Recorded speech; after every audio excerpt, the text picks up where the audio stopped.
Hello everyone, before starting the video, I would like to share with you a very important information. We have launched GATE Non-Tech Test Series, जिसमें आपको maths plus aptitude के more than 30 test papers मिलेंगे. And not only that, you will be having free video lectures of maths and aptitude, which will have complete course coverage and explanation of important GATE questions. So if you are serious enough for GATE, you should not miss out this amazing deal for just ₹399. You can enroll in our test series by clicking on the link displayed on the description and on the first comment.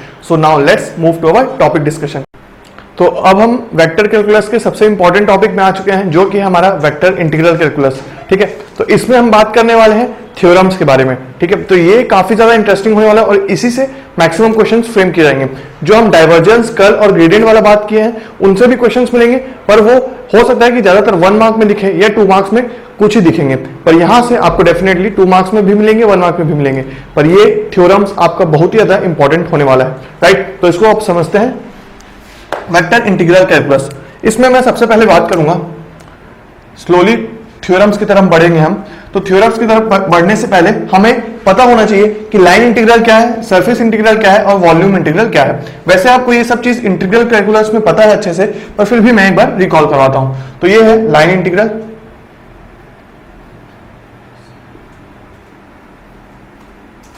Right. इसी को क्या बोल सकता हूं मैं, single integral.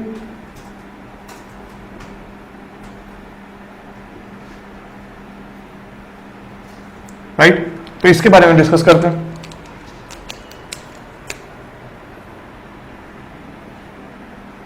अब ये है क्या, लाइन इंटीग्रल कुछ नहीं बल्कि I is equal to integration of C F dot D R.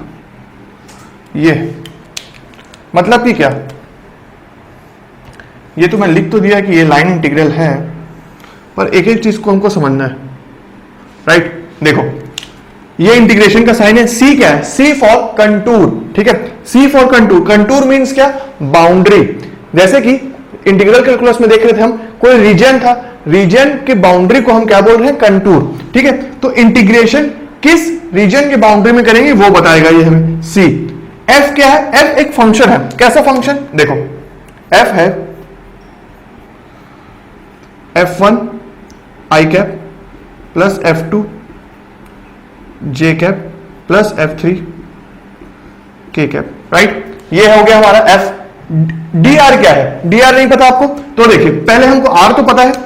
Are vector क्या होता है, 3 डायमेंशनल पोजिशनल वेक्टर होता है, जिसके बारे में हमने बहुत सारा बात किया था वेक्टर आइडेंटिटीज में. उसका डाइवर्जेंस, कर्ल, ग्रेडियंट हमारे लिए इंपॉर्टेंट होता है. ठीक है, तो वो क्या होता है, 3 डायमेंशनल पोजिशनल वेक्टर जो हमारा होता है एक्स आई कैप, वाई जे कैप, जेड के कैप. राइट, और डी आर वैसे ही क्या होगा, डी आर होगा डी एक्स आई कैप डी वाई जे कैप प्लस डी जेड के कैप. राइट, ये होगा डी आर. करेक्ट. अब एफ पता चल गया मुझे, एफ पता चल गया, डी आर पता चल गया. ये क्या है, डॉट प्रोडक्ट. डॉट प्रोडक्ट है तो इसका रिजल्ट क्या आने वाला है, स्केलर क्वांटिटी आने वाला है. ठीक है, स्केलर क्वांटिटी आने वाला है. तो मैं यहां पे क्या देख रहा हूं कि I is nothing but integration over contour F1. देखो F1 का इंटीग्रेशन, डॉट प्रोडक्ट कैसा होता था, इनर प्रोडक्ट होता है. इनर प्रोडक्ट मतलब कि क्या, I का टर्म I के साथ मल्टीप्लाई होगा, J का टर्म J के साथ, K का टर्म K के साथ. तो ये सब आपको बहुत अच्छे से पता है, इसलिए मैं डायरेक्टली रिजल्ट लिख रहा हूं. ये आएगा क्या, F1 dx plus F2 dy F3 dz. ठीक है, अब ये आ गया मेरे पास क्या, line integral.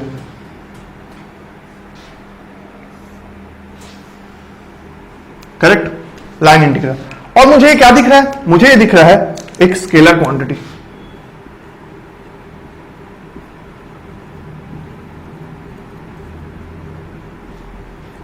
Scalar quantity. Right, scalar quantity मतलब कि क्या, देखो इंटीग्रल कैलकुलस में जितना भी हमने इंटीग्रेशन किया वो क्या था, स्केलर क्वांटिटी था. मतलब कि वेक्टर कैलकुलस में भी जो हम इंटीग्रेशन करने वाले हैं वो भी स्केलर ही होने वाला है. इसका मतलब जो हमें अभी तक आता था, हमें कुछ और नया नहीं सीखना है. हमें वेक्टर कैलकुलस को भी हम क्या किसमें ले, स्केलर में ले, और स्केलर का इंटीग्रेशन हमें बहुत अच्छे से करना आता है.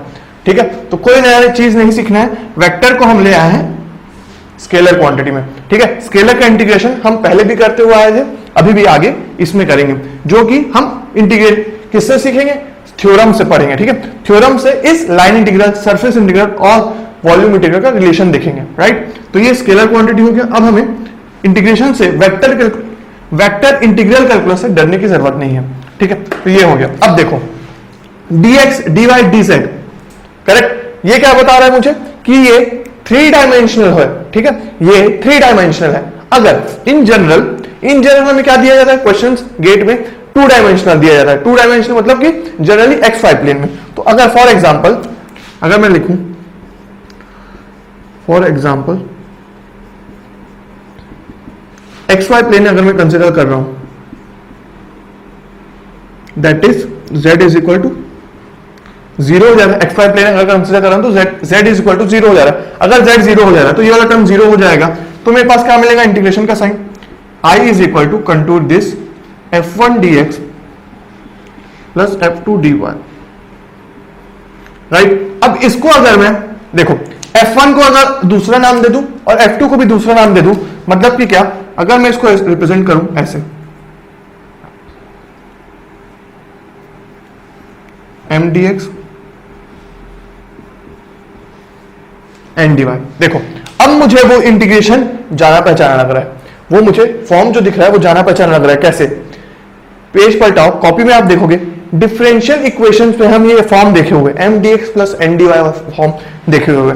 जहां पे हम ऐसा फॉर्म देखे थे डिफरेंशियल इक्वेशन में, वहां पे आपको याद आ जाना चाहिए कि क्या बात करने वाले हम, एग्जैक्टनेस की बात करने वाले हैं। मतलब कि क्या, अगर ये हमारा है, देखो पहली बात ये कि ये जो इंटीग्रेशन हो रहा है कंटूर कैसा है, ओपन कंटूर। मतलब कि क्या, देखो अगर मैं ये जो लाइन है इस लाइन के अक्रॉस पॉइंट ए से पॉइंट बी इंटीग्रेशन कर रहा हूं, तो दोनों अलग अलग पॉइंट है, ठीक है, दोनों अलग अलग पॉइंट है, तो वो क्या बोलेंगे हम उसको, ओपन कंटूर। तो ये क्या हो गया, ओपन कंटूर हो गया, ये हो गया ओपन कंटूर, राइट। अब अगर मैं कोई कंटूर ऐसा चुनूं, मतलब कि क्या, कोई ऐसा बाउंड्री लूं जो घूम फिर के वापस यहां पे आ जाए, राइट। तो ये मुझे क्या दिखने वाला है, ये मुझे दिखने वाला है closed contour, right. Closed contour का साइन कैसा रहेगा, यहां पे बस ऐसा आ जाएगा, ठीक है, वो क्लोज्ड कंटूर हमें बताएगा। पर अभी के लिए फॉर टाइम बीइंग पहले हम बात करेंगे ओपन कंटूर के बारे में, करेक्ट, राइट। तो देखो m dx plus n dy, अब अगर मैं यहां पे लिखूं, ठीक है, ये सब आप नोट कर चुके होंगे।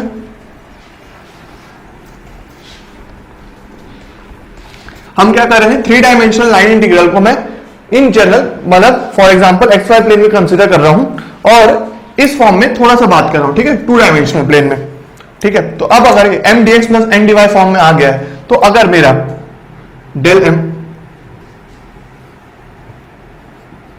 m by del y is equal to del n by del x होता है, इफ अगर ये वाला कंडीशन होता है, तो मैं क्या बोलूंगा पता है कि this integration is independent of the line, मतलब कि क्या, पाथ, ठीक है। तो this integration is independent of path if the equation satisfy, ये अगर इक्वेशन सेटिस्फाई हो रहा है तो हमारा इंटीग्रेशन जो होगा क्या होगा, इंडिपेंडेंट ऑफ पाथ होगा। इंडिपेंडेंट ऑफ पाथ क्या, देखो मतलब कि अगर देखो कि अगर आपका जो m dx plus n dy है, राइट, अगर एक एग्जांपल के तौर में लिखूं x y dx y z dx plus x z dy plus x y dz, ये क्या है, ये अगर मेरे पास फंक्शन है, अगर ये फंक्शन है, 3 डायमेंशनल फंक्शन लिया हूं मैं, 3 डायमेंशनल फंक्शन लिया हूं, इसको देखते हुए ही आपको क्या पता चलना चाहिए, पता है कि ये जो फंक्शन है, ये यहां पे ये क्या होने वाला है, डी, ये होने वाला है आपका, सपोज जो ओवरऑल फंक्शन होगा वो होगा D phi by D X. ये फंक्शन मुझे कहां से मिला होगा, ये मुझे मिला होगा D phi by D Y से, और ये मुझे मिला होगा D phi by D Z से। और अगर मैं इन तीनों को देख के पहचानूं, ठीक है, इन तीनों को देख के पहचानूं, तो मुझे क्या पता चलेगा, पता है कि फाई जो होगा ना एक्चुअल में वो होगा एक्स वाई जेड। इसी को क्या बोलते हैं पता है, टोटल डेरिवेटिव, इसी को बोलते हैं टोटल डेरिवेटिव। देखो अगर एक्स वाई जेड है मेरा फाई, तो अगर मैं यहां पे with respect to X differentiate कर रहा हूं तो मेरे पास क्या आ जा रहा है वाई जेड, यहां पे विद रिस्पेक्ट टू वाई कर रहा हूं तो मेरे पास आ रहा है एक्स जेड, यहां पे अगर with respect to Z differentiate कर रहा हूं फाई को तो मेरे पास आ रहा है एक्स वाई। तो ये अगर फॉर्म हो रहा है, ठीक है, ये अगर मेरे पास फॉर्म हो रहा है तो मैं क्या देख पा रहा हूं कि अगर M D x plus N D Y जो है M D x plus N D Y है, इस एग्जाम्पल को आप लिखेंगे टोटल डेरिवेटिव के, और आपको ना ऐसे ही डेरिवेटिव देख के पहचानना आना चाहिए, ठीक है। ये प्रैक्टिस से आएगा, कोई दिक्कत की बात नहीं है, ठीक है।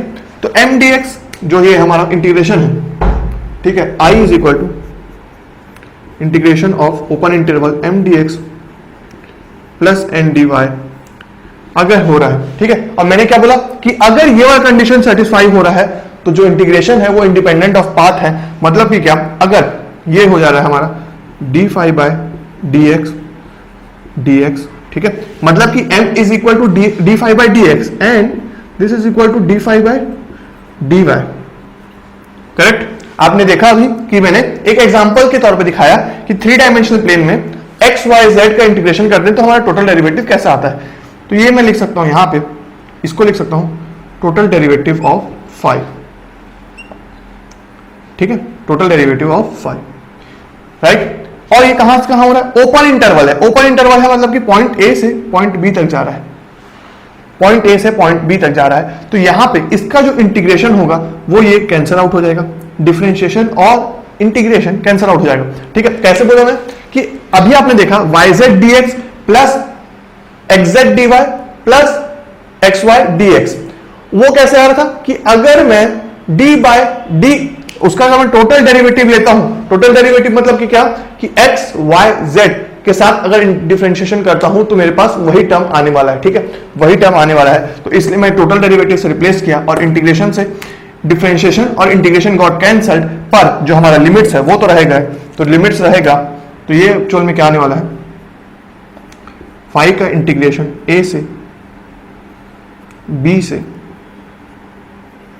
ए तक, ठीक है, बी से ए तक। मतलब कि क्या, अगर सपोज करो जो आपका पॉइंट ए था उसका कोऑर्डिनेट्स हुआ x1 y1 z1, बी का कोऑर्डिनेट हुआ x2 y2 z2, राइट। तो मैं बोल रहा हूं कि अगर ये कंडीशन सेटिस्फाई हो रहा है तो आपका इंटीग्रेशन इंडिपेंडेंट ऑफ पाथ हो रहा है, और इंडिपेंडेंट ऑफ पाथ हो रहा है अगर, तो हमारा डायरेक्टली ये पूरे इंटीग्रेशन का टर्म जो आएगा आपको फाइंड आउट करना है कि वो किस फंक्शन का टोटल डेरिवेटिव है, और वो आपका इक्वल टू आएगा, वो आपका इक्वल टू आएगा। ये देखो लिमिट्स पुट किया, लिमिट्स क्या रहेगा, सॉरी आपका कोऑर्डिनेट्स रहेगा, कोऑर्डिनेट्स क्या रहेगा x2 y2 z2, तो five x2 y2 z2 minus 5x1 y1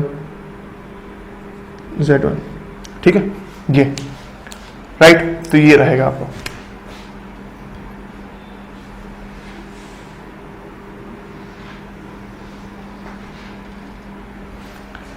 तो मैंने अभी किया क्या, मैंने पहले लाइन इंटीग्रल को सिंप्लीफाई किया, पहले मैंने लाइन इंटीग्रल का फॉर्म दिखाया, उस लाइन इंटीग्रल को वेक्टर के फॉर्म में था वो लाइन इंटीग्रल, तो उसको मैंने स्केलर फॉर्म में लाया। स्केलर फॉर्म से हमें पता चला कि जो इंटीग्रल कैलकुलस में हम करते आए थे वही हमें वेक्टर कैलकुलस में भी करना है, कुछ इंटीग्रेशन में डिफरेंस नहीं होगा।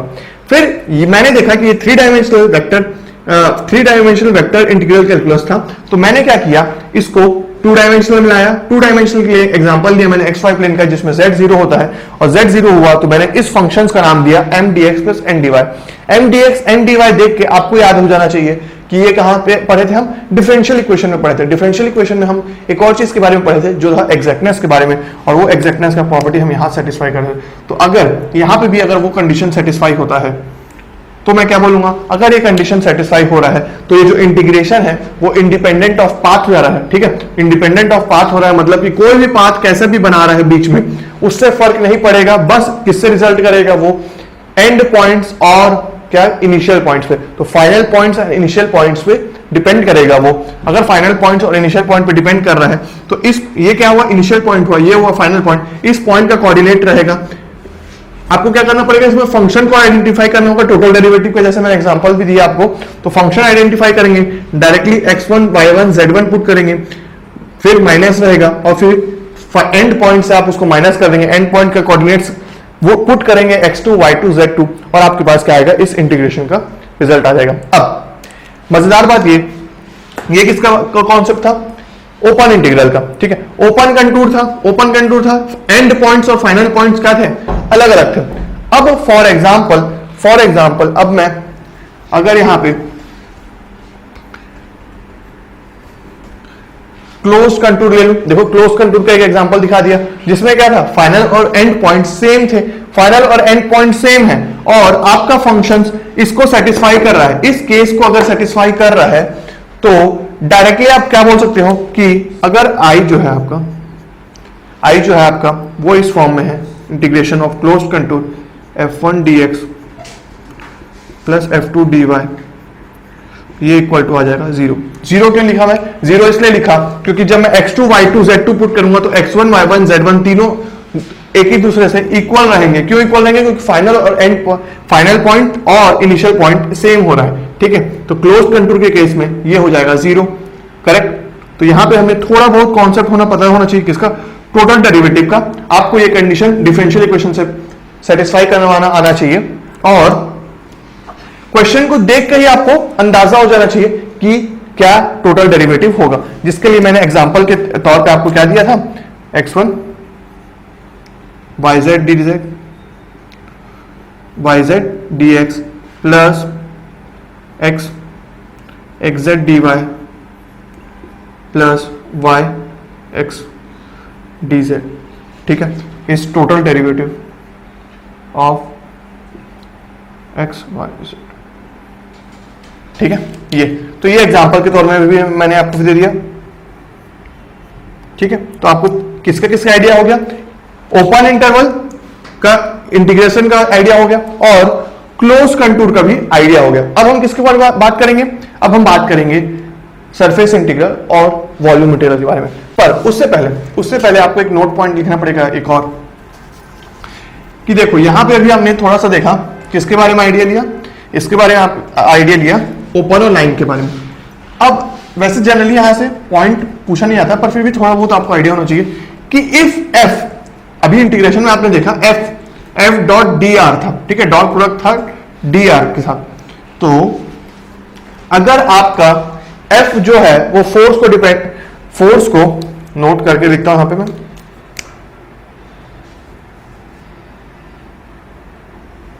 ठीक है। तो देखो अब ये एफ जो है, अगर वेक्टर एफ अगर आपका फोर्स को रिप्रेजेंट कर रहा है तो आपका जो आई होगा, तो आई जो होगा वो किसको रिप्रेजेंट करेगा, वर्क डन को, ठीक है। तो कई बार घुमा फिरा के क्वेश्चन पूछता है कि वर्क डन बताओ जब फोर्स इतना गिवन है, ठीक है, फंक्शन का बस नाम दे देगा, तो आपको पता होना चाहिए।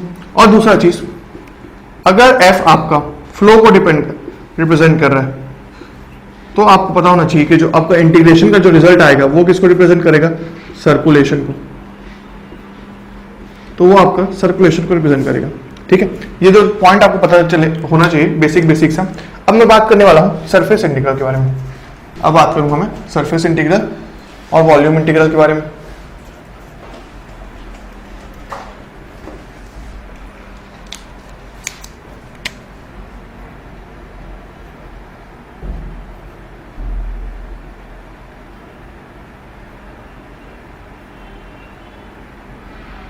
सरफेस इंटीग्रल कैसे दिखता है पहले वो पहचान लेते हैं। जैसे हमने लाइन इंटीग्रल को देखा था वैसे डायरेक्टली उसको देखते हैं कि I is equal to double integration S F dot N cap ds, ठीक है। ये हो गया आपका सरफेस इंटीग्रल।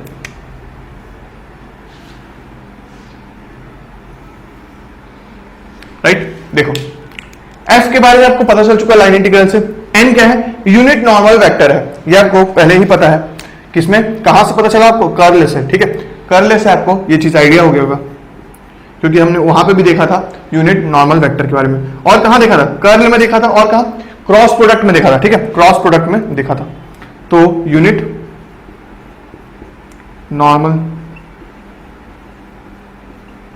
वेक्टर,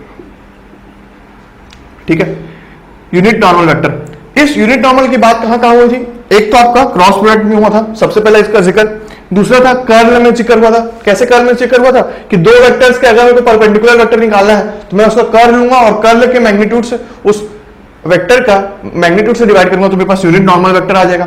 और कहां बात हुआ था? ग्रेडियंट में भी बात हुआ था। ग्रेडियंट क्या? किसी भी सरफेस के परपेंडिकुलर वेक्टर को बनाना हो तो मुझे क्या लेना पड़ेगा? उस सरफेस का ग्रेडियंट लेना पड़ेगा और ग्रेडियंट के मैग्नीट्यूड से अगर मैं डिवाइड कर दिया तो मेरे पास क्या आ जाएगा? Unit normal vector, right. तो ये एन कैप मुझे पता है, राइट।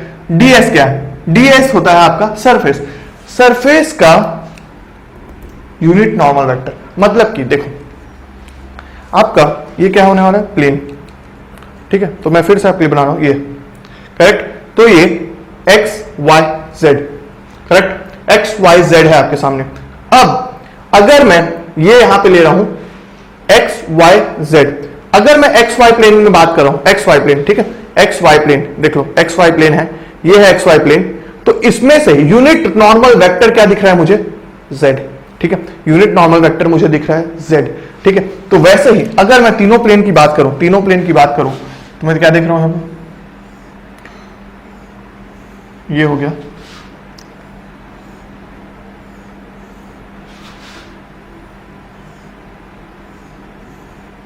करेक्ट। तो अगर मैं इसमें ले रहा हूं क्या? एक्स वाई प्लेन, ये क्या है? वाई जेड प्लेन, और ये क्या है? Z X plane. तो अगर ऐसा प्लेन है तो आपको पता होना चाहिए कि ये कि इस प्लेन से नॉर्मल क्या होने वाला है? जेड एक्सिस, ठीक है। नॉर्मल वेक्टर क्या होगा?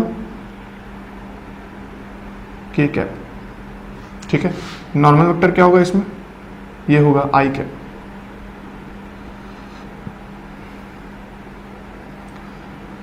नॉर्मल वेक्टर क्या होगा यहाँ पे? यहाँ पे होगा जे कैप, ठीक है। ये तो इन तीनों प्लेन से नॉर्मल क्या निकलेगा? एक्स वाई प्लेन से नॉर्मल क्या रहेगा? यूनिट नॉर्मल वेक्टर रहेगा के कैप। और के कैप क्यों बोल रहा हूं मैं? क्योंकि जेड एक्सिस के ही अलॉन्ग रहता है के कैप। वैसे ही वाई जेड प्लेन से नॉर्मल वेक्टर क्या निकलेगा? आई कैप। जेड एक्स प्लेन से जे कैप। अब वैसे ही अगर कोई सरफेस रहा, कोई सरफेस रहा, तो अगर वो फाई एक्स ये प्लेन है तो इसका नॉर्मल क्या रहेगा? इसका नॉर्मल वेक्टर रहेगा क्या? ये रहेगा आपका ग्रेड फाई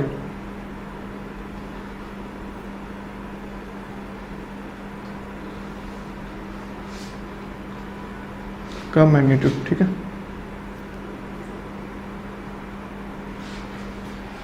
राइट। तो यहां से अब हमें एन के कैप के बारे में पता चल गया, यहां से एन कैप के बारे में पता चल गया, एफ के बारे में पता है, डीएस क्या है? डीएक्स डीवाई है, डीएक्स डीवाई है। तो ये क्या हो गया हमारा? ये बात हो गया हमारा सरफेस इंटीग्रल का, ये बात हो गया सरफेस इंटीग्रल का। अब वैसे ही अगर मैं बात करने वाला हूं वॉल्यूम इंटीग्रल के बारे में, ठीक है, बेसिक बेसिक आइडिया ले रहे हैं, थ्योरम्स में इनके बीच का रिलेशंस देखेंगे। तो अब मैं बात करूंगा वॉल्यूम इंटीग्रल का।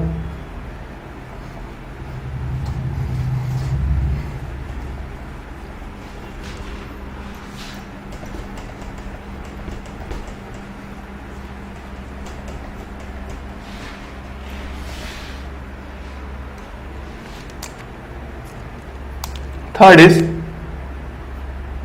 Volume integral,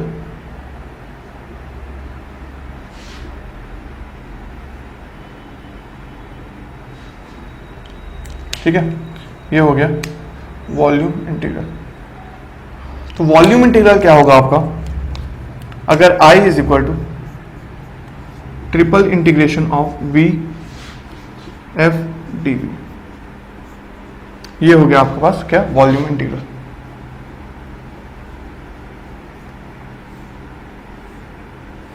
triple integration, right. तो ये आपके पास क्या आ जाएगा? Volume integral.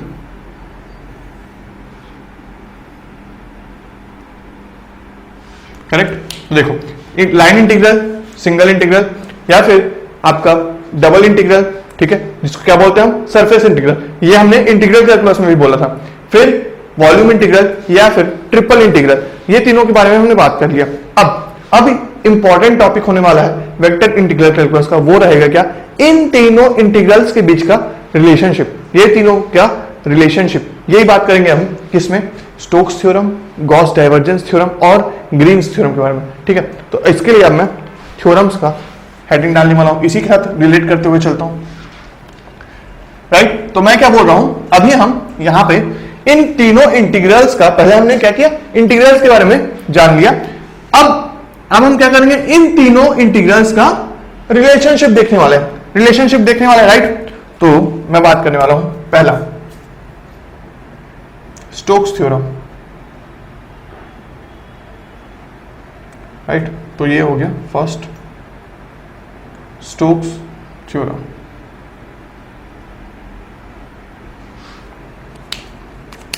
स्टोक्स थ्योरम, तो इसके लिए आपको पता होना चाहिए एक चीज।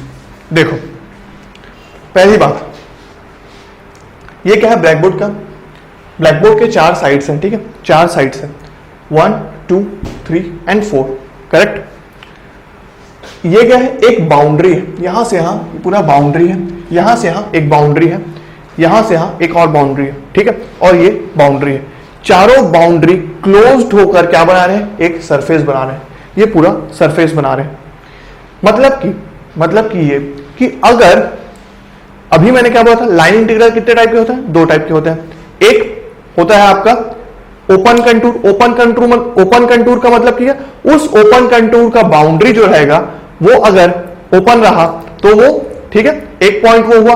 दूसरा, अगर ओपन कंटूर का बाउंड्री, ठीक है, ओपन कंटूर के बाद क्लोज कंटूर का बाउंड्री, अगर जो क्लोज कंटूर में क्या हुआ, एंड पॉइंट्स और इनिशियल पॉइंट सेम आ गए, उस बाउंड्री से, जैसे यहां से अगर मैं स्टार्ट किया, ठीक है, यहां इस पॉइंट से अगर मैं स्टार्ट कर रहा हूं और घूमकर पूरा वहीं पे फिनिश कर रहा हूं, तो इन लाइन इंटीग्रल से बना हुआ जो रीजन होगा वो क्या देगा मुझे, सरफेस, एक सरफेस देगा। तो मैं बोलना ये चाह रहा हूं कि आपको पता होना चाहिए कि अगर लाइन क्लोज्ड लाइन हो रहा है, क्लोज्ड लाइन हो रहा है, तो मेरे पास क्या आ रहा है, ओपन सरफेस आ रहा है, ओपन सरफेस आ रहा है। ये आइडिया होना चाहिए। दूसरा कि अगर अब सपोज ये व्हाइट बोर्ड आ गया मेरे पास, ठीक है, कैसे आया, चारों लाइंस के जो 4 लाइन थे, इसके बाउंड्रीज थे, उनको ज्वाइन करके मैं ये व्हाइट बोर्ड बनाया, क्लोज लाइन से ओपन सरफेस आया। अब अगर ऐसे ही 4 बोर्ड्स को मैं इधर से रख दूं, इधर रख दूं और इधर रख दूं, मतलब कि आप जिस रूम में अभी बैठे हो तो उसमें आप देख रहे हो कि 4 वॉल्स हैं आपके, ठीक है, इधर इधर इधर इधर, ठीक है, ऊपर नीचे भी ले सकते हो, ऊपर नीचे भी ले सकते हो, तो कितना हुआ, 6 वॉल्स हो गए, 1 2 3 4 5 6, ठीक है। अब वो चारों और ऊपर के 2 सबको मिला के क्या हो गया, पूरा रूम बन गया। तो वहां पे मेरे को क्या मिल रहा है, वॉल्यूम मिल रहा है। तो यहां पे मेरे को मिल रहा है वॉल्यूम, ठीक है। तो क्लोज्ड सरफेस से आया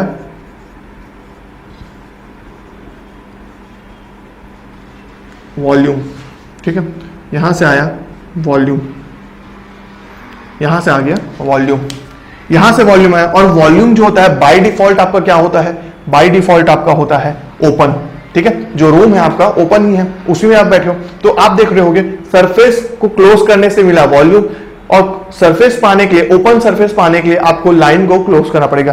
तो ये दो क्लोज लाइन और ओपन सरफेस और क्लोज सरफेस और वॉल्यूम इंटीग्रल, ये जो रिलेशनशिप आया ना, उसी के बारे में हम बात करने वाले हैं। तो यहां पे जो क्लोज लाइन और ओपन सरफेस का जो आपका रिलेशनशिप देगा, वो देगा स्टोक्स थ्योरम,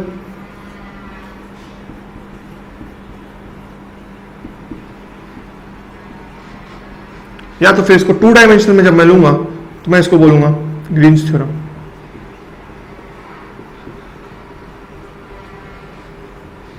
करेक्ट। और अगर ये वाला बात कर रहा हूं मैं, ठीक है, क्लोज सरफेस से वॉल्यूम था, तो इसको मैं बोलूंगा गॉस डाइवर्जेंस थ्योरम।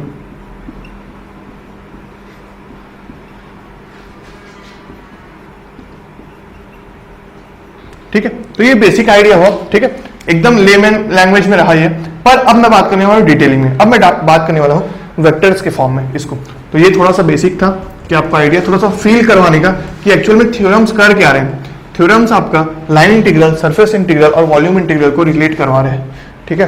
तो यहाँ पे मैं बात करने वाला हूँ कि अगर फर्स्ट पॉइंट आप लिखेंगे स्टोक्स थ्योरम का, फर्स्ट पॉइंट क्या लेने वाला है, फर्स्ट पॉइंट आपका ये होने वाला है इट स्टेबलाइजेस, ठीक है।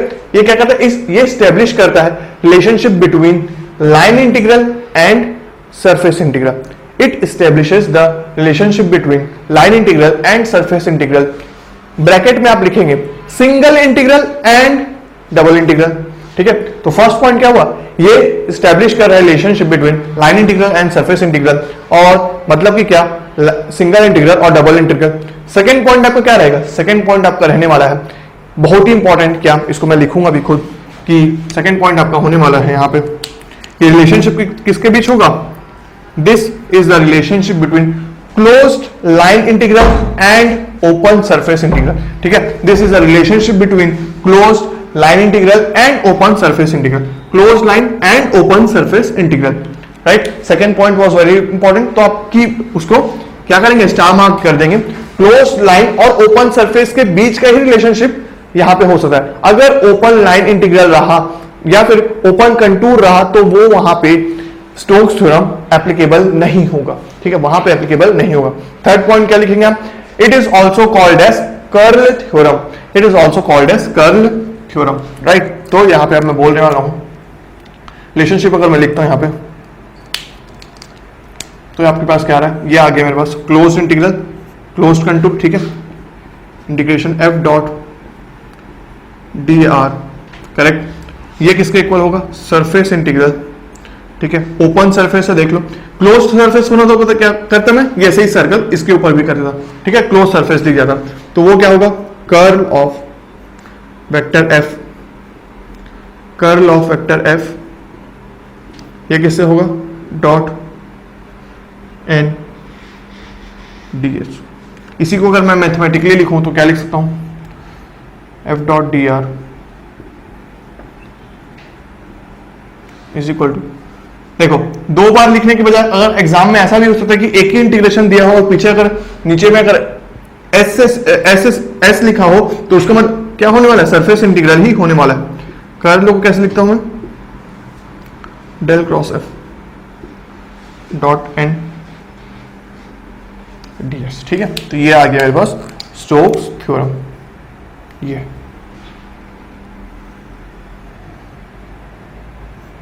करेक्ट, ये आ गया मेरे पास स्टोक्स थ्योरम। अब स्टोक्स थ्योरम में अगर मैं इस स्टोक्स थ्योरम को अगर मैं टू डायमेंशनल में ले आऊं, टू डायमेंशनल की जैसे कि लाइन इंटीग्रल में भी मैंने क्या बोला था कि यहां पे लाइन इंटीग्रल जो रहेगा वो किस में रहेगा, थ्री डायमेंशनल में था, तो मैं उसको किस में लेके गया, टू डायमेंशनल में बात किया।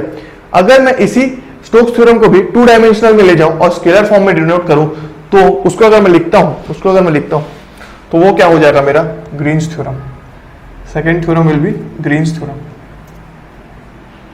स्टोक्स थ्योरम को ही मैं क्या कर रहा हूं, देखो यहां पे क्या है आपका वेक्टर के फॉर्म में है, यहां पे वेक्टर के फॉर्म में, ओवरऑल आपका स्केलर ही आने वाला है पर अभी आपका वेक्टर के फॉर्म में है, तो उसी को मैं अगर इसको भी मैं स्केलर फॉर्म में ले आता हूं और इस थ्री डायमेंशनल को अगर मैं टू डायमेंशनल में डिनोट करता हूं तो स्टोक्स थ्योरम के टू डायमेंशनल फॉर्म को इन एक्स वाई प्लेन मैं क्या बोलूंगा, ग्रीन्स थ्योरम,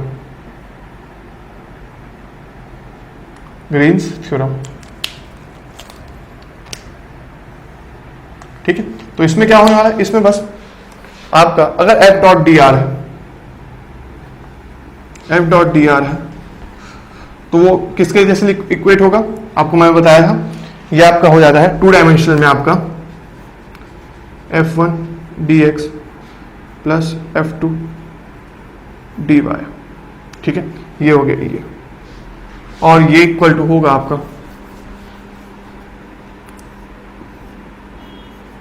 रीजन C, ठीक है, और ये हो जाएगा del f2 dx minus del f1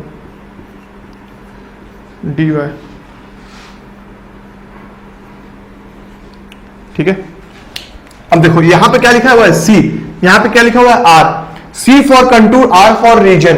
contour is nothing but boundary, contour is nothing but boundary, मतलब कि अगर ये प्लेन है आपके पास तो ये क्या हुआ आपका, ये आपका हुआ कंटूर, ठीक है। यहां से अगर आप बाउंड्रीज में चल रहे हो उसके, तो वो आपका क्या हो जाएगा, कंटूर। और ये जो अंदर का रीजन है ना, ये आपका होने वाला है बाउंड, ये क्या होने वाला है, ये होता है रीजन, ये होगा रीजन, और ऊपर के बाउंड्रीज को बोलूंगा मैं कंटूर, तो वही होने वाला है। तो C is the boundary of the region, C is the boundary of the region, right. तो C is the boundary of the region.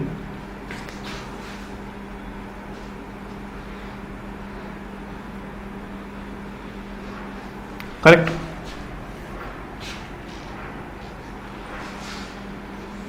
Right. तो देखो ये आ गया आपके पास क्या, ग्रीन्स थ्योरम।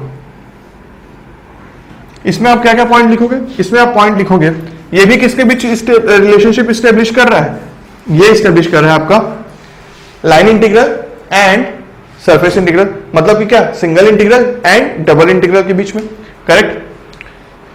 और क्या, बस, ठीक है। और ये क्या है, ग्रीन्स थ्योरम है, जो कि स्टोक्स थ्योरम का XY प्लेन में, ठीक है, 2 डायमेंशनल प्लेन में ही रिप्रेजेंटेशन है। अब हम किसके बारे में बात करेंगे, अब हम बात करेंगे डबल इंटीग्रल और वॉल्यूम इंटीग्रल के बारे में। तो उसमें क्या आएगा आपका, Gauss divergence theorem. Third point आपका गॉस डाइवर्जेंस थ्योरम।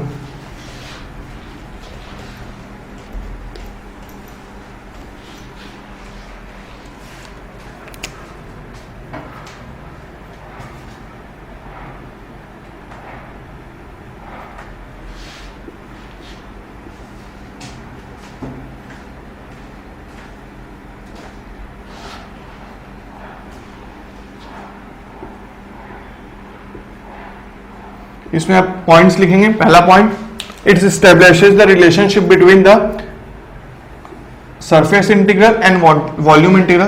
तो ये रिलेशनशिप किसके किसके बीच बताता है, सरफेस इंटीग्रल और वॉल्यूम इंटीग्रल के बीच में। सेकंड पॉइंट आप लिखेंगे, ठीक है। फर्स्ट पॉइंट की ब्रैकेट में क्या लिखेंगे, डबल इंटीग्रल और ट्रिपल इंटीग्रल के बीच का रिलेशनशिप बता रहा है। सेकंड पॉइंट आप क्या लिखने वाले हैं, सेकंड पॉइंट आप ये लिखने वाले हैं, जो कि स्टार मार्क करेंगे आप, कि क्या, it is only applicable for closed surface and volume, ठीक है। क्लोज सरफेस इंटीग्रल होना चाहिए और वॉल्यूम इंटीग्रल होना चाहिए।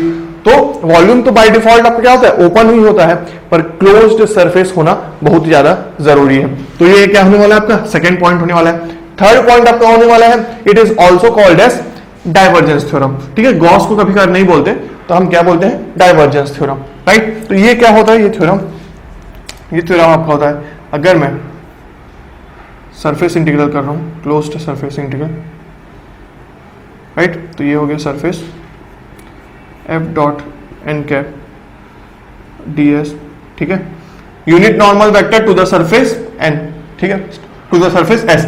सरफेस से जो यूनिट नॉर्मल वेक्टर होगा वो होता है n, राइट। तो ये होगा आपका किसके इक्वल, वॉल्यूम इंटीग्रल आपका divergence of vector f dv, ठीक है, वेक्टर f dv। मतलब कि अगर इसको मैथमेटिकल फॉर्म में लिख रहा हूं मैं कैसे लिखूंगा, s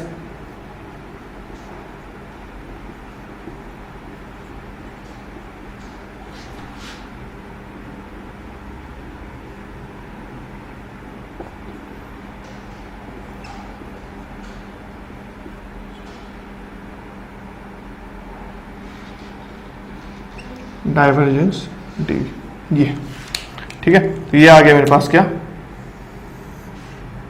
ये आ गया मेरे पास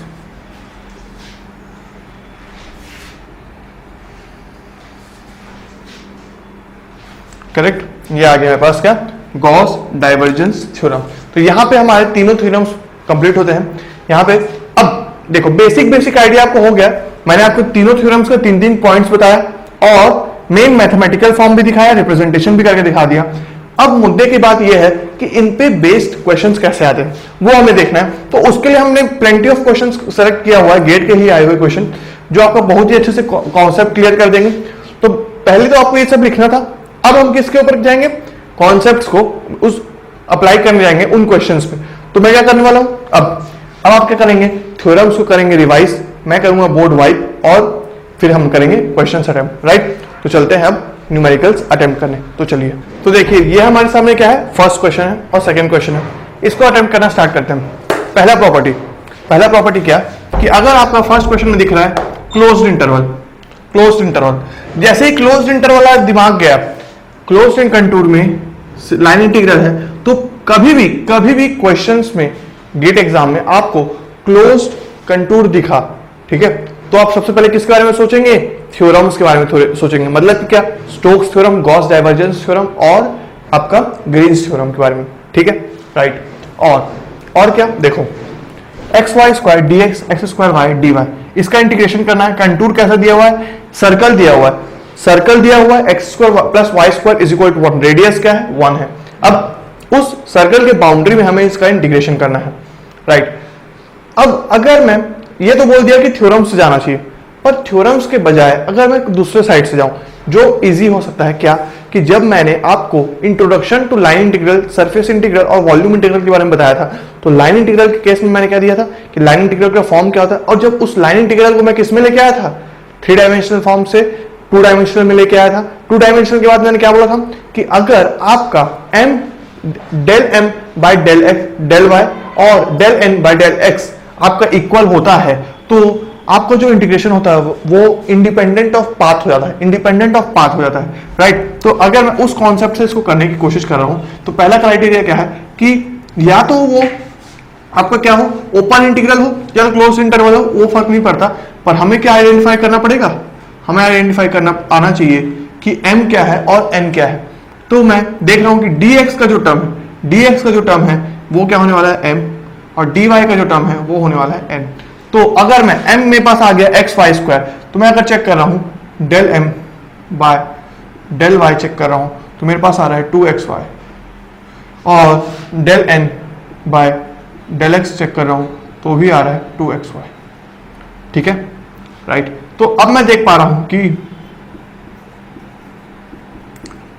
del n by del x हो रहा है, और अगर ये सेटिस्फाई हो रहा है तो मेरा जो इंटीग्रेशन है वो इंडिपेंडेंट ऑफ पाथ हो रहा है।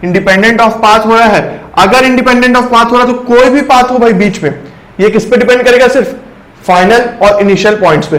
फाइनल और initial points in closed contour are same, closed contour में सेम है, तो मैं डायरेक्टली बोल सकता हूं कि इसका इंटीग्रेशन का रिजल्ट क्या आने वाला है, 0 आने वाला है। 0 क्यों भाई, क्योंकि आपका फाइनल और इनिशियल पॉइंट सेम है। तो मैंने आपको डिराइव करके दिखाया था कि क्या था, 5 at x2 y2 z2 minus 5 at x1 y1 z1, तो दोनों का कोऑर्डिनेट सेम होने वाला है, तो ओवरऑल रिजल्ट आपका 0 आने वाला है। तो यहाँ पे आपका फर्स्ट क्वेश्चन हो गया बिना थ्योरम्स लगाए, डायरेक्टली बेसिक कॉन्सेप्ट से, ठीक है, डायरेक्टली बेसिक कॉन्सेप्ट से, जिसके लिए आपको क्या कंडीशन सेटिस्फाई करने बोला था मैंने, ये कंडीशन सेटिस्फाई होना चाहिए।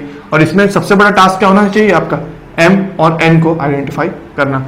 m क्या होगा, फर्स्ट वाला m नहीं होगा, ना ही सेकंड वाला n होगा, आपको चेक करना है dx और dy को, करेक्ट। अब मैं बात करने वाला हूं सेकंड क्वेश्चन के बारे में। सेकंड क्वेश्चन को आपको देखते ही आपको किसको क्लिक करना चाहिए, yz dx, xz dy और xy dz। ये क्या है आपका, total derivative of x y and z है, ठीक है। तो अब मैं टोटल डेरिवेटिव का इंटीग्रेशन कर रहा हूं, तो मैं देख पा रहा हूं कि ये और ये कैंसिल आउट हो रहे हैं, ये और ये कैंसिल आउट हो रहे हैं, ठीक है। और यहां पे ये क्लोज नहीं रहेगा, ये रहेगा आपका open,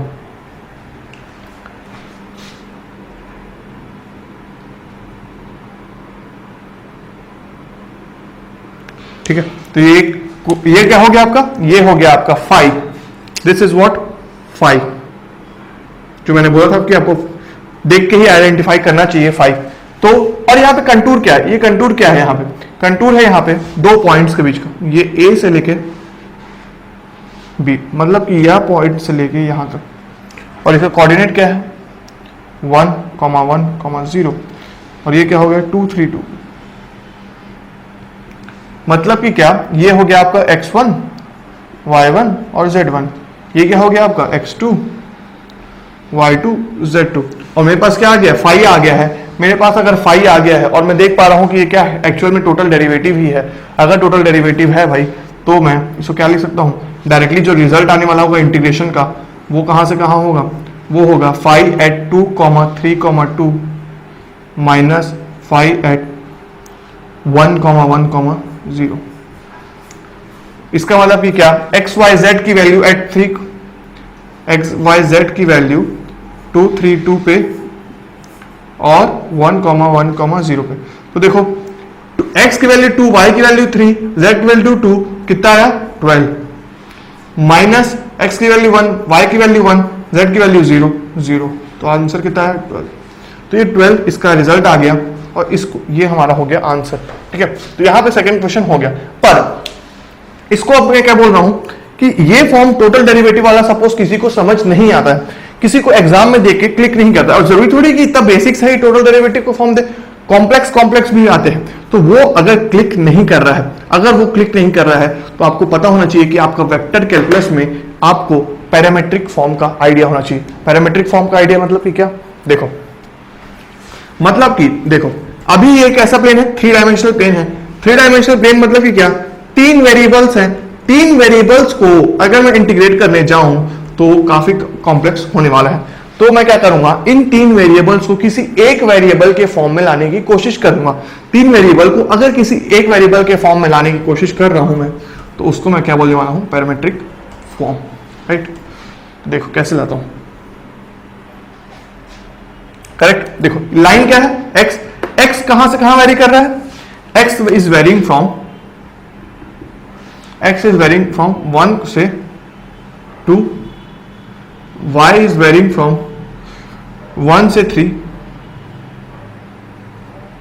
and z is varying from 0 से 2। ठीक है, तीनों चीज वेरी करवा दिया मैं, 1 से 2, 1 से 3 एंड 0 से 2, करेक्ट। अब मैं इस लाइन का इक्वेशन लिखूं, इस लाइन का इक्वेशन कैसे लिखूंगा, देखो 2 पॉइंट थे x और y, तो मैंने आपको क्या बोला था कि हमेशा आप लाइन का इक्वेशन वो 2 पॉइंट्स को कंसीडर करके m और c का वैल्यू निकालेंगे।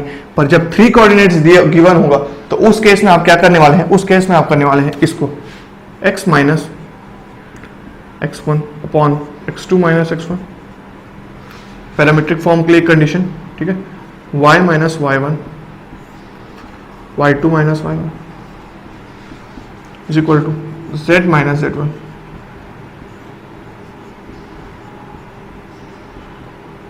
ठीक है, ये अब मैं क्या कर रहा हूं, इनकी वैल्यूज पुट करता हूं। अगर वे वैल्यूज पुट कर रहा हूं तो देखो x माइनस 1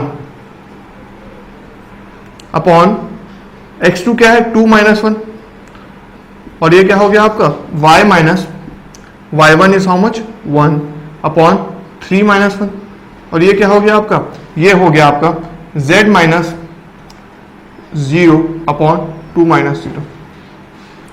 ठीक है, अब अगर ये तीनों चीजें इक्वल है तो मैं क्या करने वाला हूं, इसको फॉर सपोज एक किसी और वेरिएबल के इक्वल कर देता हूं जो कि है आपका t।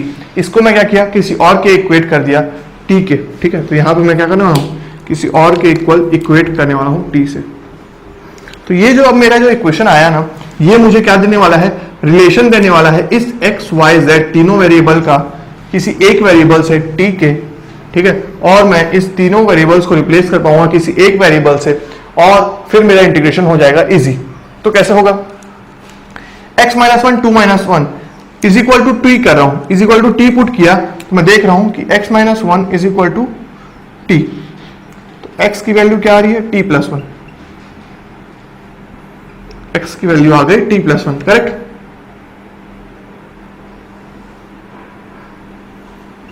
x की वैल्यू आ गई t plus 1, y minus 1 3 minus 2, तो ये क्या हो गया, y इज इक्वल टू मेरा यहां पे क्या आ रहा है 2t plus 1, correct 2t plus 1। z की वैल्यू क्या आ रही है, z की वैल्यू आ रही है 2t, करेक्ट। देखो ये इक्वेशन आ रहा है, तीनों को अगर मैं t के साथ इक्वेट कर रहा हूं तो अब देखो x वेरी कर रहा है 1 से 2, x अगर वेरी कर रहा है 1 से 2, x को वेरी करवा रहा हूं 1 से 2, तो t कहां से कहां वेरी कर रहा है, t मेरा वेरी कर रहा है, t is varying from 0, x की वैल्यू 1 रखा 0 हुआ, तो ये जा रहा है 0 से 1, करेक्ट। अब अगर मैं y की वैल्यू को कहां से कहां वेरी कर रहा हूं 1 से 3, y की वैल्यू को 1 से 3 वैल्यू करवा रहा हूं, तो जब मैं 1 लिखूंगा तो ये क्या हो जाएगा 0, t की वैल्यू हो जाएगी 0, और जब मैं 3 लिखूंगा तो 3 माइनस 1 दैट इज 2, ठीक है, 2/2 दैट इज इक्वल टू 1। तो y जब 1 से 3 वेरी करेगा तब भी t कहां से कहां वेरी करेगा, 0 से 1। z को जब मैं 0 से 2 वेरी करवाऊंगा तब कहां से कहां वेरी करेगा, ये हो जाएगा आपका 0 से 2, z is equal to 2t। हाँ, जब मैं 0 से 2 वेरी करवाऊंगा तो यहां पे z इज इक्वल टू 0 तब t की वैल्यू 0, z की वैल्यू 2 तब t की वैल्यू क्या, 1। तो देखो जब तीनों के तीनों इतना चेंज हो रहे हैं तब भी आपका t कहां से कहां वेरी कर रहा है, 0 से 1। तो अब ये तीनों वेरिएबल्स को मैं रिप्लेस कर दिया t से और t को वेरी करवा दिया 0 से 1, तो ये इक्विवेलेंट हो गया इनके। अब बात किसकी आती है, dx dy और dz की। तो dx dy dz क्या होगा, यहां से मिल जाएगा। dx क्या, x क्या है, t प्लस 1, तो dx क्या हो जाएगा, यहीं पे लिखता हूं मैं, t is varying from 0 to 1 and x is equal to t plus 1 and y is equal to 2t plus 1 and z is equal to 2t। तो t की what is dx, dx is equal to dt, dy is equal to 2t और dz is equal to 2t, ये आ गया, ठीक है। बस differentiate कर दिया बोथ साइड्स, राइट। तो ये मेरे पास आ गया dx dy dz भी आ गया dt के टर्म्स में। अब मैं क्या करने वाला हूं, इस पूरे इंटीग्रेशन को रिप्लेस करने वाला हूं उससे। अगर मैं इस पूरे इंटीग्रेशन को रिप्लेस करता हूं उससे तो क्या आने वाला है मेरे पास,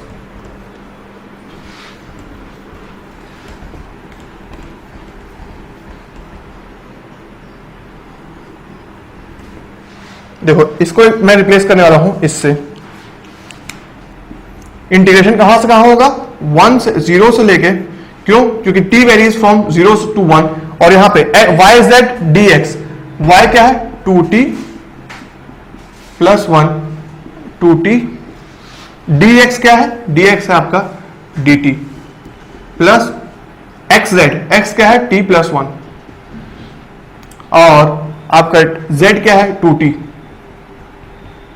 और ये क्या आने वाला है आपका dy is nothing but 2 dt plus xy t plus 1 और y is what 2t plus 1 और dt क्या होने वाला है आपका, sorry dz is nothing but 2 dt।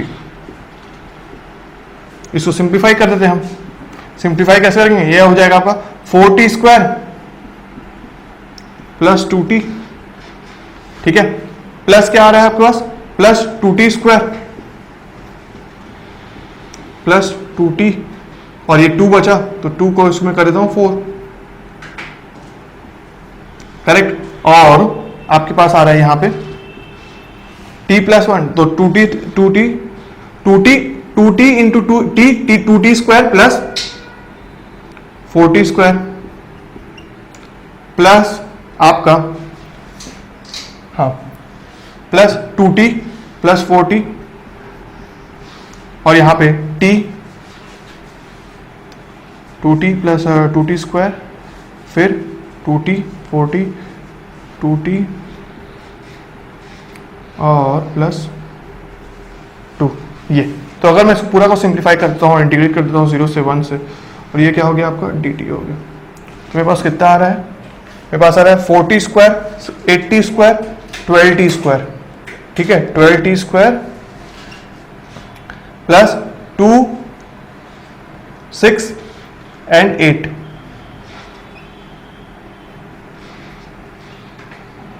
इसका इंटीग्रेशन करना है 0 से 1 dt। इंटीग्रेशन करके देखते हैं भाई इसको। तो इसका अगर मैं इंटीग्रेशन कर रहा हूं तो मेरे पास क्या आ रहा है 12t क्यूब बाय 3, 3 1 जा 3 4 जा plus 4t square plus 2t, ठीक है। अब देखो ये कहां से कहां वेरी कर रहा है, ये आपका वेरी कर रहा है 0 से 1, तो ये हो गया 1, ये हो गया 1 और ये भी हो गया आपका 1। कुछ चीज मिसिंग है क्या, t square by 2, this goes 4 plus 4 8 and this goes 10 आ रहा है। तो यहां पे आपका 2 कुछ चीज मिसिंग हो रहा होगा, यहां पे 4t स्क्वायर प्लस 2t, ठीक है। और ये क्या है आपका 2t square plus 2t 4t, correct. तो 40, 60 एंड दिस गोस 10t और ये 12t, तो यहां पे आपका 12t आ रहा है, तो ये हो गया आपका 12t। 2t, 4t, 60, 10t, 12t। 12t का अगर मैं कर रहा हूं तो t स्क्वायर दैट इज 6। अब ये हो गया 6, ये किसके इक्वल आ रहा है? 12 के। तो दोनों से ही रिजल्ट कितना आ रहा है? 12 आ रहा है, राइट। तो देखो ये भले ही आपको लग रहा है कॉम्प्लेक्स, पर इसमें आपको सोचने की जरूरत नहीं पड़ेगी। फर्स्ट टाइम आप देख रहे हो इसलिए आपको ऐसा लग रहा है, पर एग्जाम में जनरली आप पैरामीट्रिक इक्वेशन से ही देखने वाले हो कि आपको टोटल डेरिवेटिव कभी कभार क्लिक नहीं करेगा। तो उस केस में आपको क्या करना पड़ेगा? डायरेक्टली एक्स वाई जेड को आप टी के टर्म्स में लाओगे, टी का पता चलेगा कहां से कहां वेरी हो रहा है, dx dy dz को चेंज करोगे और पूरा इंटीग्रेशन को टी के टर्म्स में सॉल्व कर लोगे। तो किस टाइप का सॉल्व होगा? सिंपल इंटीग्रल कैलकुलस के फॉर्म में सॉल्व होगा। एक दो क्वेश्चन और हम देखेंगे और फिर इस वेक्टर कैलकुलस को कंप्लीट करेंगे। चलिए नेक्स्ट क्वेश्चंस की और। तो देखिए हमारे पास वेक्टर f गिवन है। वेक्टर f क्या है? ठीक है, y square x ax minus yz ay x minus x square az, correct. Vector f given है, इंटीग्रेशन करना है f dot dl, it is nothing but same as f dot dr, मतलब कि आपका जो ये टर्म है आपको पहले पहचानना है, ये वेक्टर f गिवन है, करेक्ट। ये हो गया वेक्टर f और आपसे बोला जा रहा है f डॉट dl करना, मतलब कि क्या?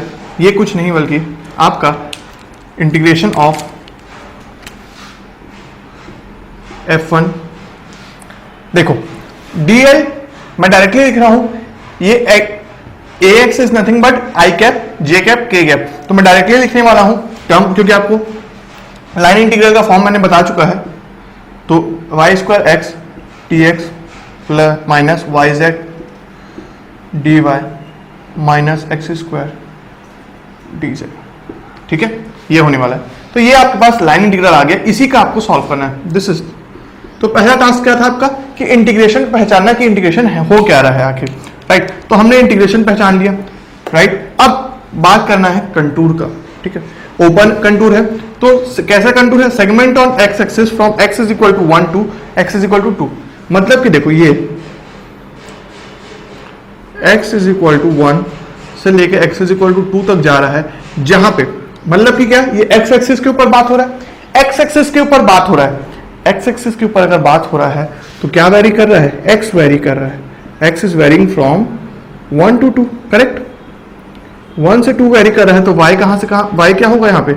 x एक्सिस में, ठीक है। यहां पे लिखूंगा y is equal to 0 and z is equal to 0 है, करेक्ट।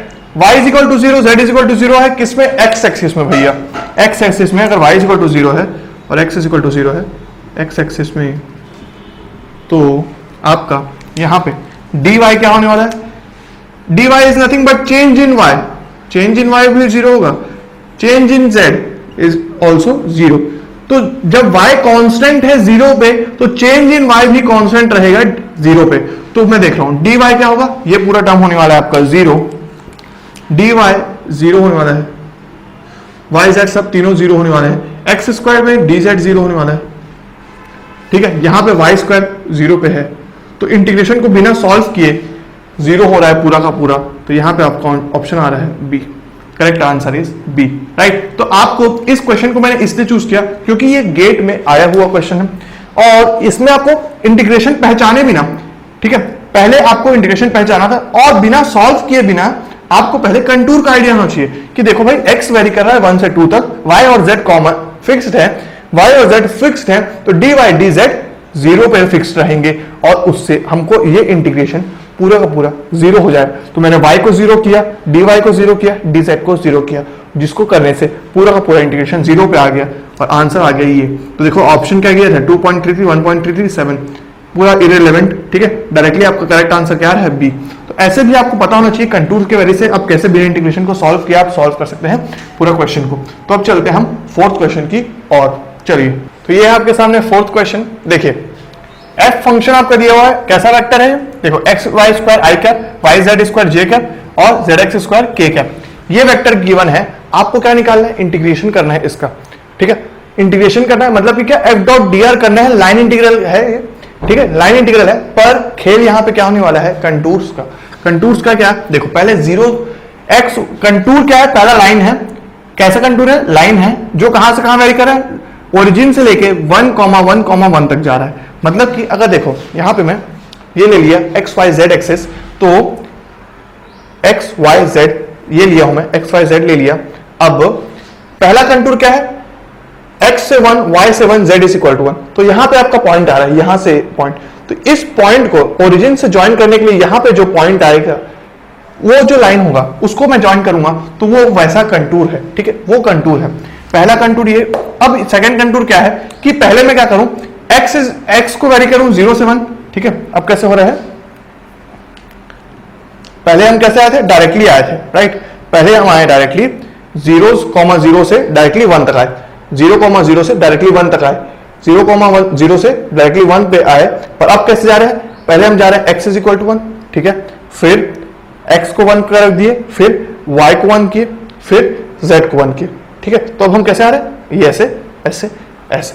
तो समझ पा रहे हैं आप, पहला क्वेश्चन में क्या बोल रहा था, कंटूर कैसा है, यहां से यहां कंटूर है आपका, यहां से यहां, देखो मैं ऐसे दिखा रहा हूं आपको, ये आपका है, तो यहां से यहां आपका डायरेक्टली आ रहे हैं फर्स्ट क्वेश्चन में। सेकंड क्वेश्चन में कैसे आ रहा है, ऐसे ऐसे ऐसे, करेक्ट। तो ये है खेल।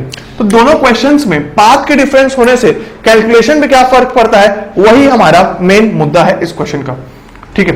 तो पहली बात तो ये कि मैं लिख देता हूं कि एफ डॉट ये निकालना है, I is equal to F dot D R is nothing but क्या आने वाला है आपका, डायरेक्टली बताइए, एक्स वाई स्क्वायर। कि दोनों खेलों में से देखिए इवेंचुअली हम 0,0 से 1,1,1 में ही आ रहे हैं, पर इधर से डायरेक्टली आया, इधर घुमा फिरा के आया, तो क्या फर्क होने वाला है सॉल्यूशन पे, ये हो गया dx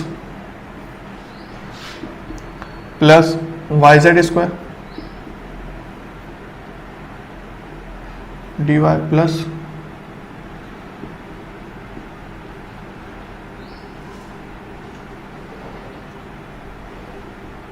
dz, करेक्ट। ये तो वो हो गया आपका इंटीग्रेशन, करेक्ट। अब अगर मैं पहला क्वेश्चन को कंसीडर कर रहा हूं, पहला क्वेश्चन को अगर मैं कंसीडर करता हूं, तो मैंने क्या बोला था कि जब भी आपको कोई भी फॉर्म दिखे और उसका आपको टोटल डेरिवेटिव समझ ना आए, तो आप क्या करेंगे, पैरामीट्रिक फॉर्म पे जाएंगे। पैरामीट्रिक फॉर्म क्या होता है, एक्स वाई जेड तीन वेरिएबल को एक वेरिएबल में कन्वर्ट करेंगे, उन तीनों वेरिएबल का उस एक वेरिएबल के साथ इक्वेशन सेटिस्फाई करके, और क्या करेंगे, उस सारे वेरिएबल्स को रिप्लेस कर देंगे और dx dy dz को भी dt के फॉर्म्स में रख देंगे।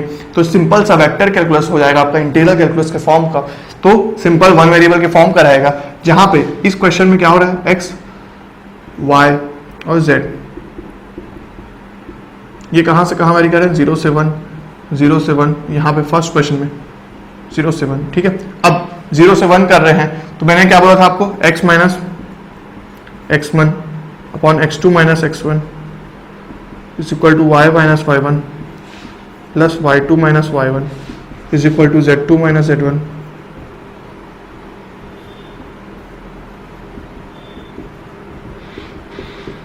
ये कर रहा हूं मैं, ठीक है। तो मैं वैल्यूज पुट करता हूं, तो ये मेरे पास क्या आ रहा है, x by 1 is equal to y by 1 z by 1, correct, right, is equal to T. तो x is equal to Y is equal to Z is equal to t आ गया मेरे पास, ठीक है। तो मैं क्या कर रहा हूं, यहां पे x is equal to Y is equal to Z is equal to T कर देता हूं। ये पैरामीट्रिक फॉर्म का इक्वेशन आ गया।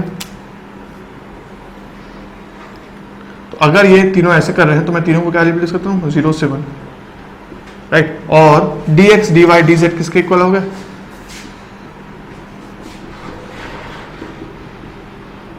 dt के इक्वल हो गए, करेक्ट। कुछ मिस्टेक, 0 0 से लेके 1,1 तक जाना था, 0 0 0 0 0 0 0 0 एंड दिस 1 1 1, करेक्ट, राइट। अब क्या कर रहा हूं मैं, अब मैं इक्वेशन पुट करता हूं यहां पे, तो ये किसमें तब्दील हो जा रहा है, ये हो जा रहा है T cube dt plus T cube dt plus T cube dt, this is nothing but integration from 0 to 1 3t cube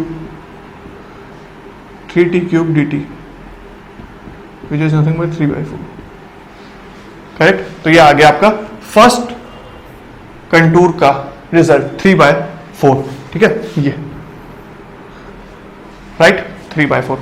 क्या किया मैंने, एक्स वाई जेड को पैरामेट्रिक फॉर्म में कन्वर्ट करके एक 3 वेरिएबल को एक वेरिएबल में कन्वर्ट किया, एक ही वेरिएबल को वेरी करवाया तो dt के टर्म्स में, फिर आंसर ला दिया 3/4। तो फर्स्ट क्वेश्चन ये हो गया। सेकंड क्वेश्चन को कैसे करना है, सेकंड क्वेश्चन को करने के लिए सेकंड क्वेश्चन में क्या फर्क होने वाला है, देखो सेकंड क्वेश्चन में एक्स वाई स्क्वायर dx, यहां पे देखो x को बात कर रहा हूं, ठीक है, x एक्सिस में यहां पे x वेरी किया कहां, 0 से 1, राइट, x वेरी किया यहां पे 0 से 1, और यहां पे y और z कांस्टेंट है।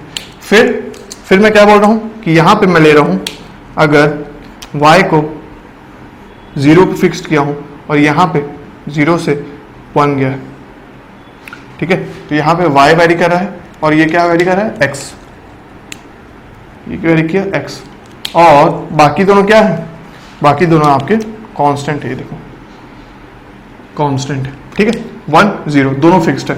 अब अगर z कहां पे वेरी कर रहा है, z वेरी कर रहा है आपका फिर से 0 से 1,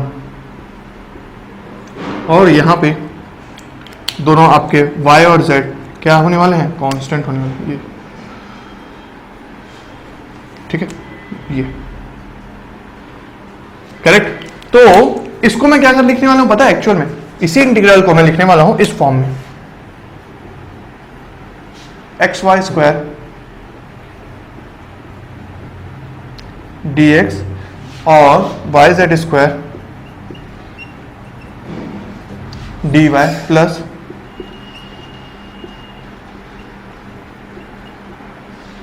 dz। मतलब कि पहले x वेरी करवाया, फिर y वेरी करवाया, फिर z वेरी करवाया, करेक्ट। तो जब x वेरी करवा रहा था मैं, तब आपका y फिक्स था, y और z फिक्स था किसमें, 0 पे, y और z 0 पे फिक्स था।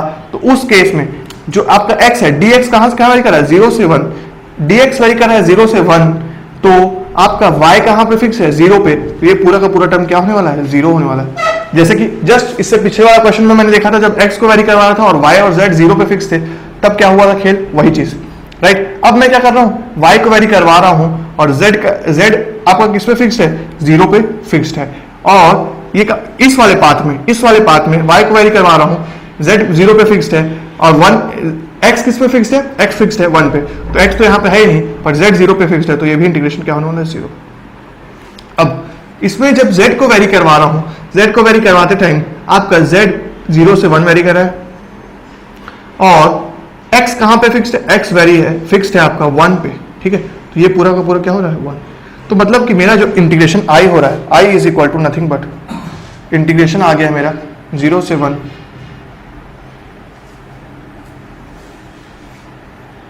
z dz, which is nothing but z square is equal to 1/2।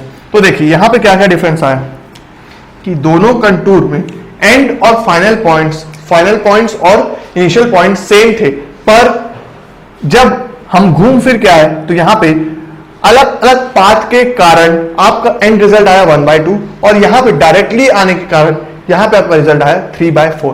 तो इसलिए आपको पता होना चाहिए कि पैरामीट्रिक फॉर्म कैसे यूज करना है और आपको ये वाला फॉर्म कैसे यूज करना है, ये आपको आइडिया होना चाहिए, इसलिए मैंने ये क्वेश्चन को चुना। ये जो आपका सेकंड पार्ट है, ये जो सेकंड पार्ट है, तो ये आपका गेट 2019 में आया था इलेक्ट्रिकल वालों को, ठीक है, गेट 2019 में इलेक्ट्रिकल वालों को यही फॉर्म में आया था क्वेश्चन, एग्जैक्ट इसी फॉर्म में था, ठीक है, डायरेक्टली ऐसे वेरी करना था, एक एक पार्ट को लेना था और वेरी करना था। ये आपका 2019 से पहले ऐसे फॉर्म में आते थे, 2018-17 में ये फॉर्म के आए हुए हैं, ठीक है। तो यहां पे मैं लिख सकता हूं 2017, करेक्ट। तो यहाँ पे ये इलेक्ट्रिकल वालों का और ये बाकी ब्रांचों में ऐसे फॉर्म में आते थे। तो यहाँ पे आपको दोनों फॉर्म को मैं कंबाइन करके आपको रिलेट करवा दिया कि कब आपको पैरामेट्रिक फॉर्म में जाना है और कब आपको इस फॉर्म में जाना है। तो अब चलते हैं हम अपने फिफ्थ क्वेश्चन की ओर। अब ये हमारा फिफ्थ क्वेश्चन है, ये भी गेट में आया हुआ क्वेश्चन है, पर इसमें हम बहुत ही डिटेलिंग में जाएंगे। देखिए ए गिवन है हमारा एक्स वाई आई कैप और प्लस एक्स स्क्वायर जे कैप, राइट। ए डॉट डीएल पूछ रहा है हमारा क्लोज्ड कंटूर में, राइट। अब क्या पाथ है, C1 C2 C3 C4, एक एक लाइन पाथ है, ठीक है। ये लाइन इंटीग्रल, इस पाथ, फिर इस पाथ, फिर इस पाथ, ऐसे करके घूम रहे हैं। करेक्ट। अब देखो, मतलब कि पहला तो पहचानना है कि इंटीग्रेशन क्या है हमारा। तो ए डॉट डी एल क्या होने वाला है, ए डॉट डी एल होने वाला है, ये होगा ऐसे कंटूर सी, और मैं लिख रहा हूं यहां पे x Y D x plus x square d y, right, ये हो रहा है, करेक्ट, ये आ गया अपना, राइट है। अब मेथड वन की बात करने वाला हूं, बेसिक मेथड से जाता हूं, बेसिक मेथड से। जस्ट अभी जो क्वेश्चन देख के आए हम, उसमें मैंने क्या किया था, एक एक चीज को वेरी करवाया था, ठीक है। सेकेंड पार्ट जो था हमारा, पहले क्या हुआ था, x 1 हुआ, y 1 हुआ, फिर z 1 हुआ, ये हुआ था। अब इसमें क्या हो रहा है, इसमें c1 वेरी कर रहा है, फिर c2 जा रहा है, फिर c3 c4। देखने वाली बात यह है कि c1 में क्या वेरी हो रहा है, x वेरी हो रहा है 1/√3 से 2/√3 तक, और y फिक्स्ड है। फिर c2 में x फिक्स्ड है, y वेरी कर रहा है। c3 में x फिक्स वेरी कर रहा है, y फिक्स्ड है, और यहां पे c4 में y वेरी कर रहा है और x फिक्स्ड है। तो सिमिलर टाइप का काइंड ऑफ क्वेश्चन है, तो हम इसको मेथड 1 से आते हैं, मेथड 1, राइट। तो देखो कैसे करेंगे, इसका इंटीग्रेशन करना पड़ेगा। ओवरऑल इंटीग्रेशन जो आएगा आपका वो होगा i1 i2 plus i3 plus i4, ये आपका ओवरऑल इंटीग्रेशन आने वाला है। अब ये i1 i2 i3 है क्या भाई, c1 के अक्रॉस, जब हम c1 के अक्रॉस मूव कर रहे हैं तो जो इंटीग्रेशन का पाथ का रिजल्ट आ रहा है वो आ रहा है i1, जब c2 के अक्रॉस करेंगे तो i2, c3 के अक्रॉस i3, c4 के अक्रॉस i4, और सबको इंटीग्रेट ऐड कर देंगे तो मेरे पास टोटल इंटीग्रेशन आ जाएगा। तो अबाउट c1 जब मैं मूव कर रहा हूं तो i1 ले रहा हूं, तो i1 के केस में देखो, यहां से यहां मूव कर रहे हो तुम c1, ठीक है, अबाउट c1 लेता हूं, पहला वाला आराम से करता हूं। अबाउट c1 में 1/√3 से 2/√3 था, तो x इज वेरिंग फ्रॉम 1/√3 से 2/√3, y is fixed at 1, y is equal to 1, y is equal to 1 है, मतलब कि क्या, dy is nothing but change in y is 0, change in y is 0। अगर y फिक्स्ड है तो चेंज क्या होगा, 0 होगा, तो dy हो गया 0, dy हुआ 0, मतलब कि क्या, आपका इंटीग्रेशन i1 का कैसे हो गया, i1 का मैं यहां पे लिखता हूं, i1 is nothing but integration x कहां से वेरी कर रहा है, 1/√3 से 2/√3 तक, और dy हो गया 0, तो आपके पास क्या आ गया, xy dx, करेक्ट। y आपका 1 है, y आपका 1 है, तो यहां पे मैं y को 1 कर देता हूं।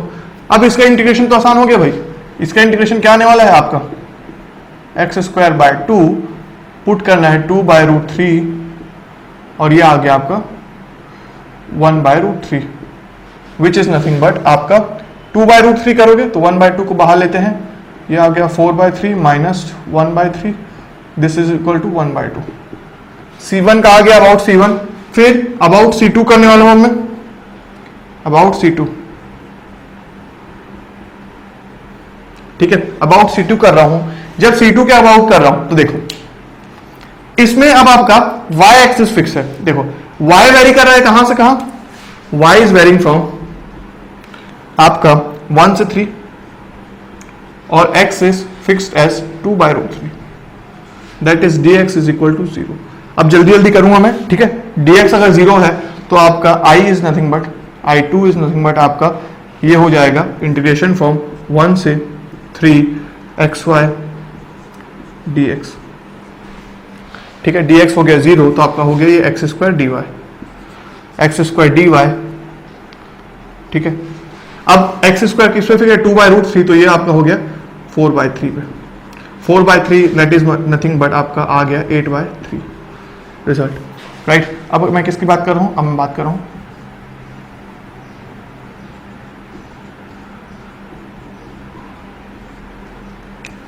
अब मैं बात करूंगा अबाउट c3 का। c3 और c4 का आप भी मेरे साथ जल्दी जल्दी करेंगे, ठीक है। अब आपको मेथड समझ में आ गया है कि x यहां पे कहां से कहां वेरी कर रहा है, 2/√3 से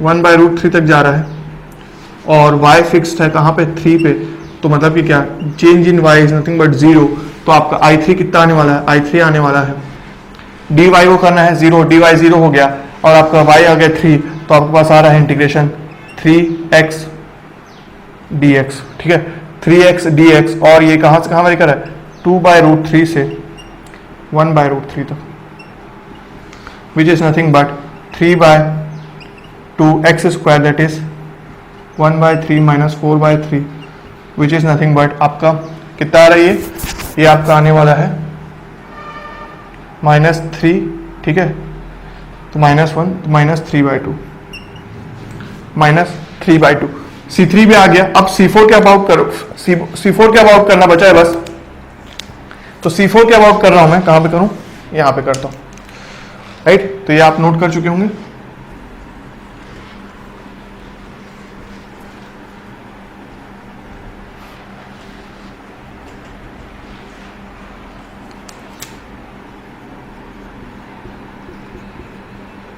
अबाउट C4 कर रहा हूं मैं, देखो C4 क्या दिया गिवन है आपका, y is equal to, y कहां से कहां वैरी कर रहा है, 3 to 1, और x इज फिक्स्ड एट 1/√3, तो dx is equal to 0, dx अगर 0 हो रहा तो ये 0 हो गया, ये आ गया आपका 1/√3, तो I4 इज नथिंग बट आपका 1/3, और वैरी कहां से कहां कर रहा है, 3 से 1 dy,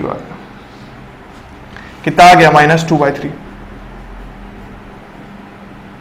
राइट, I4 आ गया -2/3। अब मेरे पास क्या आ चुका है, I1 I2 I3 I4 आ गया है, तो मेरे पास I कितना होने वाला है, I1 + I2 + I3 + I4, that is nothing but आपका I1 कितना आया था, I1 आ गया था आपका, I1 आया था 1/2 + 8/3 + I3, that is nothing but -3/2 और -2/3, ठीक है, ये आया मेरे पास। जैसे ही मेरे को ये दिख रहा है, तो ये क्या हो रहा है, 8/3 -2/3, that is nothing but 6/3, 6/3/2, 6/3, that is nothing but 2, अब 2 + 0.5, 2.5 - 1.5 is nothing but equal to 2.5 - 1.5 is equal to आपका 1, ठीक है। तो इस पूरे इंटीग्रेशन, ठीक है, इस पूरे के पूरे A डॉट dl का integration along C1 C2 C3 C4 के अबाउट करने से मेरे पास रिजल्ट क्या आया, 1 आ गया, ठीक है। तो ये था मेरा मेथड 1। मेथड 1 क्यों बोला भाई, मेथड 2 है इसलिए। मेथड 2 क्या हो सकता है, जैसे ही मैंने आपको क्या बोला था कि जब भी आपको क्लोज्ड पाथ दिखे तो पहला चीज आपका क्या स्ट्राइक करना चाहिए, थ्योरम्स के बारे में। थ्योरम्स के बारे में मतलब कि क्या, कि अभी आपके पास क्या दिख रहा है, लाइन इंटीग्रल दिख रहा है भाई, लाइन इंटीग्रल क्लोज्ड कंटूर में है, तो कौन सा थ्योरम हो सकता है, जो क्लोज्ड लाइन को सरफेस से रिलेट करे, ठीक है, क्लोज्ड लाइन को सरफेस से रिलेट करे, वो नथिंग बट आपका स्टोक्स थ्योरम हो सकता है, जिसको हम क्या बोलते हैं, कर्ल थ्योरम भी बोलने वाले हैं। तो वहां से आपका मेथड 2 क्या आने वाला है कि इस लाइन इंटीग्रल को मैं चेंज कर सकता हूं किस पे, आपका सरफेस इंटीग्रल में। तो ये जो A डॉट dl है भाई, A डॉट dl वो होने वाला है क्या, वो आपका क्या था, पहले था आपका x y dx plus x² dy, ये था। अब इसको मैं कैसे करने वाला हूं, सरफेस इंटीग्रल में कन्वर्ट करने वाला हूं। तो ये A डॉट dl ये किसके इक्वल होने वाला है, ये होने वाला है आपका, अब according to Stokes theorem surface integral, ठीक है, कर्ल ऑफ ए, और क्या होने वाला है सबसे important point, normal unit vector n ds। n क्या था भाई, n है हमारा यूनिट नॉर्मल वेक्टर, किसके नॉर्मल वेक्टर, टू सरफेस, ठीक है। तो अब क्या है, ये आपका y है, ये आपका x है, और इससे आपका नॉर्मल वेक्टर क्या होने वाला है, ये यहां से। तो z एक्सिस में कौन सा वेक्टर होता है, k कैप, तो आपका यूनिट नॉर्मल वेक्टर यहां पे क्या होने वाला है, k कैप। क्यों k कैप, क्योंकि आपका ds क्या होने वाला है, ये होने वाला है dx dy, क्योंकि आपका सरफेस है xy प्लेन के नॉर्मल वेक्टर आपको मैंने बताया था k कैप होने वाला है, ठीक है। तो अब बात किसकी आ गई, मुद्दा यहाँ पे कर्ल लेने का, ये पार्ट कर्ल, ठीक है, कर्ल लेना है। कर्ल लेना मतलब कि क्या, सिंपल है, देखो आप ले चुके हो कई बार, तो यहां पे कर्ल ले लेता हूं मैं, del cross A is equal to i j के,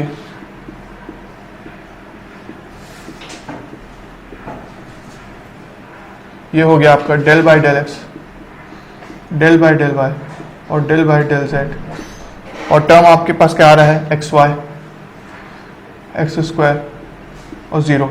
देखो यहां वाला ले रहा हूं तो डी वाई के साथ जीरो जीरो, जे के साथ जीरो जीरो, के के साथ ले रहा हूं तो ये आ रहा है के cap 2x minus x, correct. तो मेरे पास क्या दिख रहा है, ये सॉरी ये आ रहा है 2x minus x, that is nothing but x, x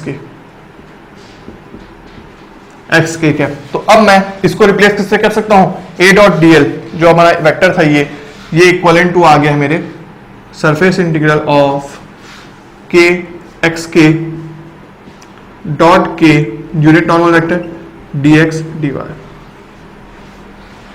इससे, करेक्ट, ये हो गया। अब क्या करने वाला हूं मैं, अब मैं, ये हो गया आपका किसका, k dot k is nothing but equal to 1, k dot k is nothing but equal to 1, और यहां पे आपका अब क्या लेना पड़ेगा मुझे, स्ट्रिप। स्ट्रिप क्यों भाई, क्योंकि हम इंटीग्रल कैलकुलस में काफी अच्छे से पढ़ते आए हैं कि अगर मैं यहां पे वर्टिकल स्ट्रिप ले रहा हूं तो ये क्या होने वाला है, ये हो जाएगा आपका dx को करो तो क्या लेना पड़ेगा, हॉरिजॉन्टल स्ट्रिप लेना पड़ेगा। मैं यहां पे dy कर रहा हूं तो मतलब कि आपको पहले y के टर्म्स में इंटीग्रेट करना चाह रहा हूं और फिर x के टर्म्स में। तो वर्टिकल स्ट्रिप लेते समय आपका कहां से कहां वेरी कर रहा है, y 1 से 3, y इज वेरिंग फ्रॉम 1 से 3 दैट इज 2x, आपको यहां पे आ जाएगा क्या, y इज वेरिंग फ्रॉम 1 से 3, और वर्टिकल स्ट्रिप कैसे मूव कर रहा है, 1/√3 से 2/√3 तक, ठीक है, 1/√3 से 2/√3 तक। तो अगर मैं इसको सॉल्व कर रहा हूं तो यहां पे आपका क्या आ रहा है, देखो x अगर x dy के टाइम में, dy करने के टाइम में 3 - y आएगा तो ये आ गया x y 3 से 1, और फिर dx ये कम से कम करेगा 1/√3 से 2/√3 तक। तो यहां पे आपके पास क्या आया, 2x, करेक्ट, 2x का इंटीग्रेशन dx से, और कहां से कहां 1/√3 से 2/√3 से, तो यह आ गया आपका एक्स स्क्वायर 2/√3 से 1/√3 तक, ठीक है। अब आप जब इसको सॉल्व करोगे तो आपके पास क्या आएगा, 4/3 minus 1/3 is nothing but 3/3 that is equal to 1। तो यहां से भी आपके पास सेम रिजल्ट आ रहा है। तो दो मेथड देखा मैंने इसी क्वेश्चन को सॉल्व करने का जो गेट में आया हुआ है। तो मैंने दो मेथड क्यों बताया, क्योंकि फर्स्ट मेथड था लेंदी था, पर बेसिक कॉन्सेप्ट भी आपको वो आना चाहिए।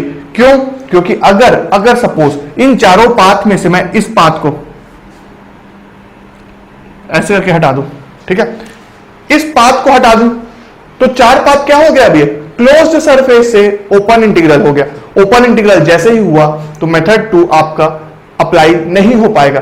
अप्लाई नहीं हो पाएगा तो इस केस में क्या करना पड़ेगा, C1 C3 प्लस C4 करना पड़ेगा।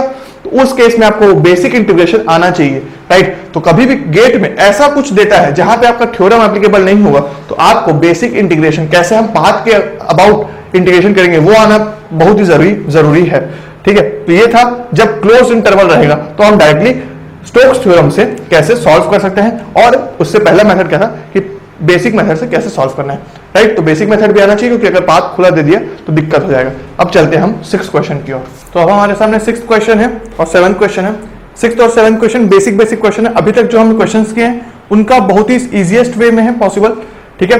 तो आपको कॉन्सेप्ट पता है, तुरंत इसको शूट करते हैं इस क्वेश्चन को, राइट। देखो फंक्शन एफ गिवन है, फंक्शन एफ गिवन है, हमसे पूछा जा रहा है gradient of F D R, ठीक है। मतलब कि क्या, पहले आपको निकालना पड़ेगा ग्रेडियंट निकालने में हम उस्ताद हैं। कैसे करेंगे, ग्रेडियंट ऑफ एफ क्या होगा आपका, ये देखो पहले x के साथ डिफरेंशिएशन फिर i कैप, ठीक है। तो ये हो गया 6x स्क्वायर, और कोई x का टर्म नहीं, तो ये आ गया 6 स्क्वायर आई कैप प्लस 6y जे कैप प्लस 4k कैप, ये आ गया मेरे पास ग्रेडियंट। करेक्ट है? 6x स्क्वायर 6y जे कैप और 4k कैप, ग्रेडियंट f आ गया। अब मुझे क्या करना है, इंटीग्रेशन करना है इसका कंटूर में, ठीक है। तो इंटीग्रेशन करना है कंटूर इस फंक्शन का, अगर मैं कर रहा हूं विद रिस्पेक्ट टू r, तो यार 6x dx plus 6y dy 4dz। Correct है? अब कहां से कहां वेरी कर रहा है, x वेरी कर रहा है -3 से 2 तक x, और x के टाइम y और z कांस्टेंट है, तो मतलब कि ऐसा इंटीग्रेशन होने वाला है। कहां से कहां वेरी कर रहा है x, -3 से 2 वेरी कर रहा है, y कहां पे है, कांस्टेंट है, और z भी कांस्टेंट है -3 और 2 पे। जब y वेरी कर रहा है, अब देखो सेकेंड वाले में देख रहा हूं मैं, यहां पे y वेरी कर रहा है -3 से 6 तक, y वेरी कर रहा है -3 से 6 तक, और यहाँ पे x और z कांस्टेंट है, तो यहाँ पे क्या आने वाला है लिमिट आपका -3 से 6 तक, और जब z के टर्म्स में यहाँ पे आपका वेरी कर रहा है z 2 से -1 तक। करेक्ट है? 2 से -1 तक, और बाकी y और z कांस्टेंट है। तो अब मैं इस इंटीग्रेशन को सॉल्व करूंगा और रिजल्ट आ जाएगा। तो इस इंटीग्रेशन को सॉल्व करने में दिक्कत की कोई बात नहीं, तो इसको आप खुद ही कर लेंगे, तो आ जाएगा आपको 139। राइट? तो बस इसमें क्या करना था, क्वेश्चन में ग्रेडियंट लेना था। ग्रेडियंट का आपको बस एक स्टेप घुमाने के लिए, घुमाया भी नहीं, बस सिंपल था, 2 स्टेप क्वेश्चन। f दिया हुआ था, फंक्शन दिया हुआ था, स्केलर पॉइंट फंक्शन था मेरे पास, उसका ग्रेडियंट लिया मैंने। ग्रेडियंट लेने के बाद उसका इंटीग्रेशन करना था, जिसका किस कंटूर में इंटीग्रेशन करना था, ओपन कंटूर में करना था। वो कंटूर क्या था, लाइन था, कौन कौन से पॉइंट्स को ज्वाइन कर रहा था, ये चारों पॉइंट्स को ज्वाइन कर रहा था, जिसमें आपका x वेरी कर रहा था, y वेरी कर रहा था, z वेरी कर रहा था, एक एक करके वेरी करवाया आपने, ब्रेक किया इंटीग्रेशन को और कर दिया पूरा इंटीग्रेट, तो आपके पास कितना है 139। कैलकुलेशन में मिस्टेक हो सकता है, तो आप खुद भी एक बार चेक करेंगे और कमेंट सेक्शन में इसका सॉल्यूशन लिखेंगे। राइट? कैसे हो रहा है इंटीग्रेशन अलग अलग, वो आपको समझ में आ गया कि पाथ में, जैसे अभी हमने इससे पहला क्वेश्चन भी दिया था, तो C1 के टाइम में बाकी दोनों फिक्स थे, वैसे ही अभी आपको मैंने दिखाया कि देखो बाकी दोनों फिक्स्ड होते जा रहे थे। राइट? तो ये आपका कौन सा 6th क्वेश्चन हो गया कंप्लीट। 7th क्वेश्चन की ओर चलते हैं। यहां पे आपका डायरेक्टली डेल फाई गिवन है, डायरेक्टली डेल फाई गिवन है, और डेल फाई मुझे कैसे दिख रहा है, डेल फाई मुझे दिख रहा है total derivative of x Y z, मतलब कि फाई आपका एक्स वाई जेड के इक्वल है, फाई आपका एक्स वाई जेड के इक्वल है। वैसे इसकी जरूरत नहीं है, फिलहाल तो जरूरत नहीं है, तो फिर भी हमें आइडिया होना चाहिए, कभी भी देख के काम आ जाए। Right? X y and z. Right? अब मुझे क्वेश्चन में पूछा जा रहा है इसका इंटीग्रेशन करने। अब गेट में आया वो क्वेश्चन, सोचो कितना इजी कर दिया है क्वेश्चन को, कि पहले ही पैरामीटराइज्ड कर दिया है, पहले ही पैरामीटराइज्ड कर दिया है, मतलब कि x की वैल्यू को t पुट करने बोला है, y की वैल्यू को t स्क्वायर पुट करने बोला है, 3t स्क्वायर पुट करने बोला है, मतलब कि आपको कुछ करना ही नहीं, पहले ही वो करके बोल दिया है कि आपको भाई x की जगह ये पुट करो, y की जगह ये पुट करो, z की जगह ये पुट करो, और t को वेरी करवा दो 1 से 3 तक। मतलब कि इतना सिंपल क्वेश्चन। देखो क्या करने बोल रहा है, इंटीग्रेशन क्या आ रहा है मेरे पास, डेल फाई का इंटीग्रेशन करा था, तो मतलब कि क्या आ रहा है, ये हो रहा है yz dx plus xz dy plus xy dz। Correct? अब मुझे क्या बोला था कि x, y और z की वैल्यू पुट करनी है, तो यहां पे क्या आ रहा है, ये आ रहा है आपका y is nothing but t square और z is nothing but 3t square, that is nothing but 3 to 4, 3 to the power 3 4। dx is nothing but dt, dx is nothing but dt, यहां पे लिख देते हैं पहले से ही, dx is dt, dy is 2t dt and dz is 60 dt। Correct? अब put करते जाते हैं, तो dt और प्लस मैं dt को लास्ट में करूंगा, तो x क्या है आपका t और y क्या है t square, which gives me, हाँ x is t, this is 3t square, that is 3t cube, right, yt square t square, ठीक है, 3t cube dy क्या है 2t dt, 2t dt that is nothing but 6t to the power 4 plus xy that is 3t that is t cube, 6t dt that is nothing but t4 और ये last में dt which is nothing but 6 plus 6 that is equal to 15t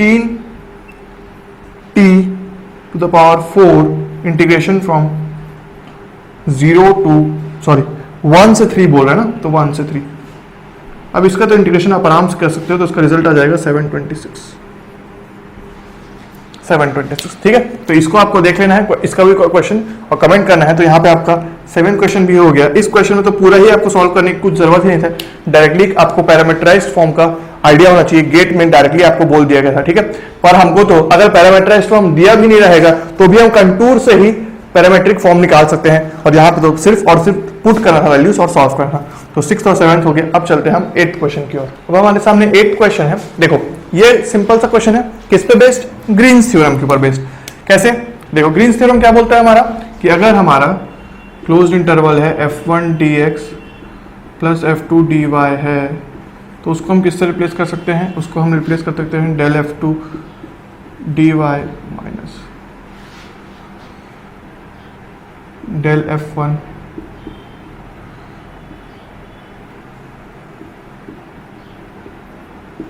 correct. ये है, यहां पे f1 क्या है?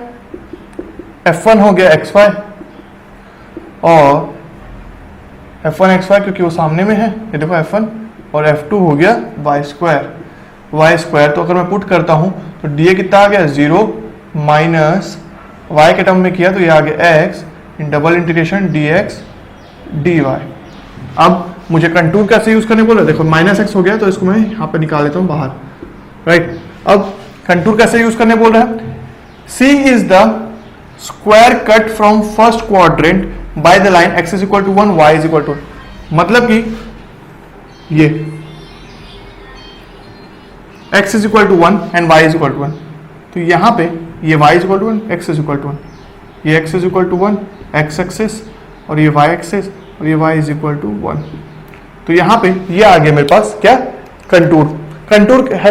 अब इसके अबाउट अगर मेरे को इंटीग्रेशन करना है तो मैं क्या करता था? हमेशा से स्ट्रिप कंसिडर करता था, राइट।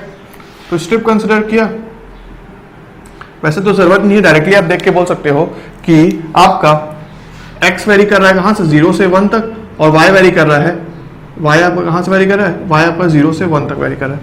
तो ये 0 से 1 कितना आया?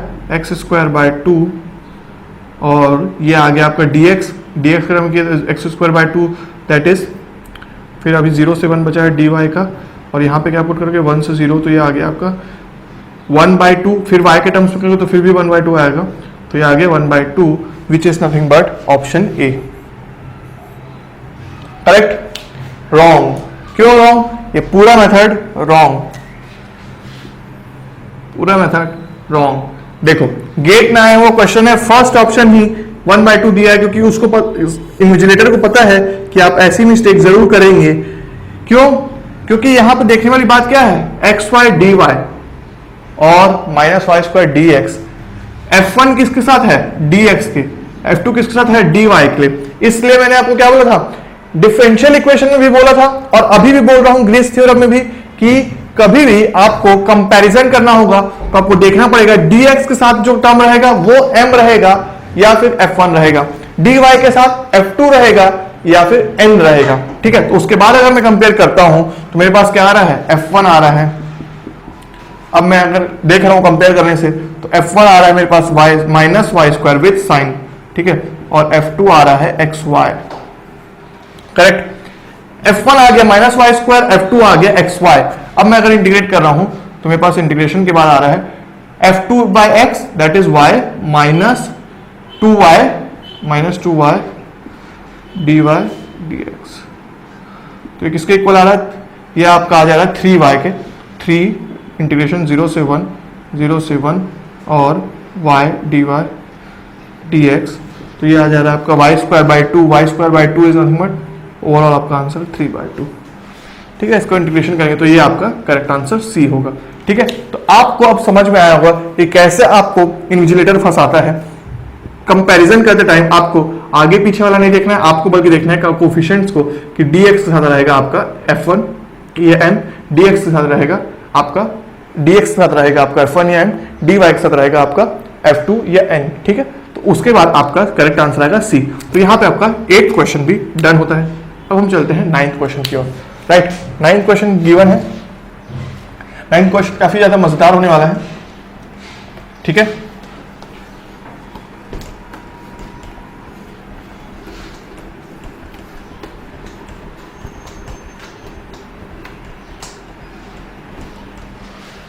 देखो, the line integral of function y z I cap is in the contour। ठीक है, यहाँ पे in the contour clockwise in the contour counter clockwise। ठीक है, counter is nothing but anti clockwise direction along the circle x square plus y square at z is equal to 1। तो यहाँ पे ये यहाँ पे ऐसा सर्कल होगा। डायग्राम के मैं आपको दिखा रहा हूं।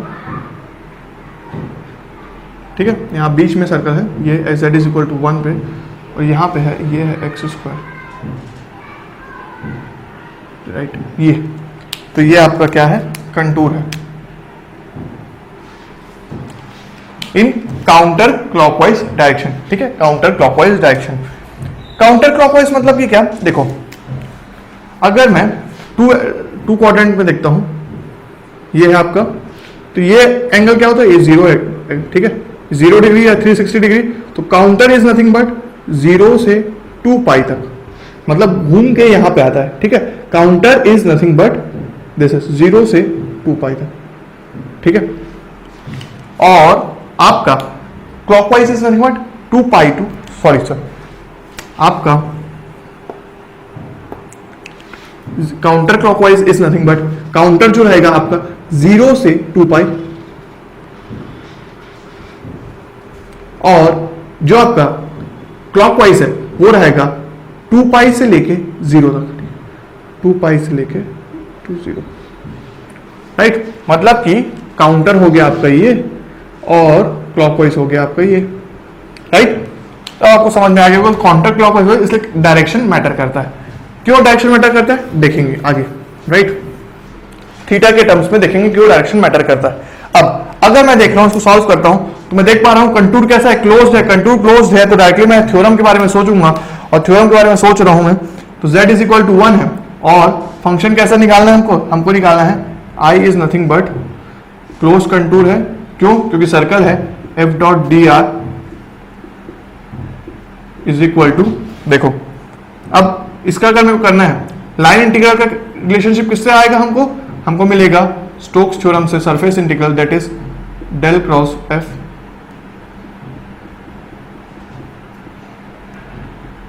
एंड ds, इससे मिलेगा। तो अब मेरा टारगेट क्या है, डेल क्रॉस एफ निकालने का।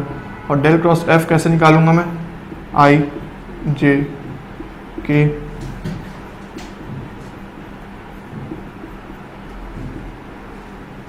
क्या रहा है ये, f y z i cap 0, ये हो गया 0।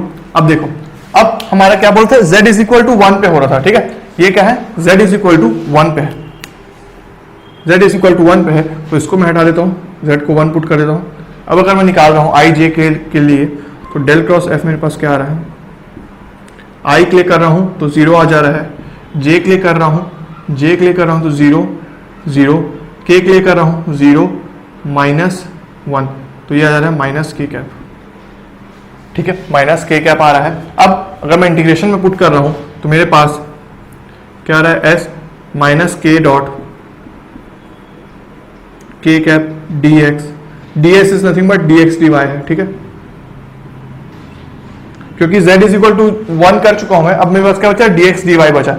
ठीक है, तो ये क्या हो गया आपका -1 integration of 1 dx, k dot k is nothing but आपका 1 होता है।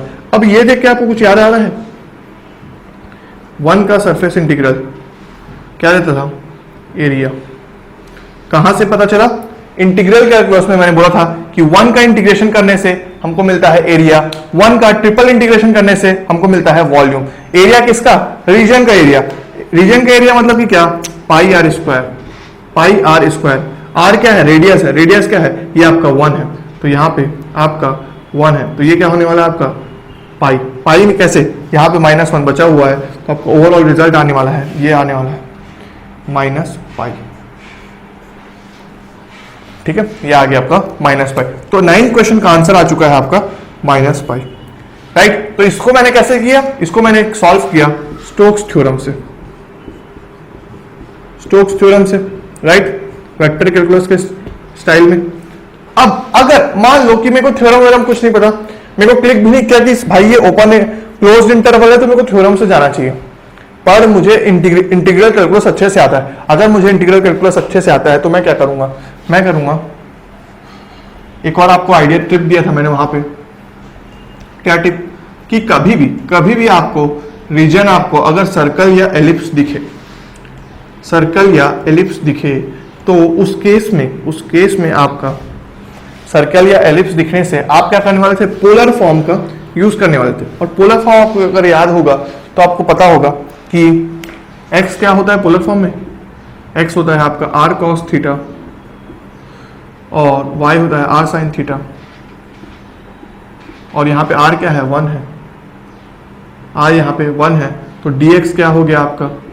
Minus sine theta d theta, और y is equal to cos theta t theta. ठीक है, तो अब देखो, अब हमारे पास निकालना क्या था? इंटीग्रेशन था हमारा, integration of F D R, ठीक है, which is nothing but F D R क्या होने वाला था? आपका वाई जेड डी एक्स। ठीक है, z क्या है? z आपका क्लियरली गिवन है पहले से ही, z इज इक्वल टू 1 है, तो आपका इंटीग्रेशन किसके इक्वल आ गया? ये आ गया आपका y डी z के इक्वल, y डी z आ गया। अब मैं क्या करने वाला हूँ? पोलर फॉर्म के हिसाब से अगर मैं कोऑर्डिनेट, पोलर कोऑर्डिनेट्स के हिसाब से अगर मैं y को वैल्यू पुट करता हूं तो मेरे पास क्या आ रहा है? Sine theta dx, sorry dx is nothing but sine minus sine theta d theta. तो मेरे पास क्या आ गया? Integration result minus sine square theta d theta.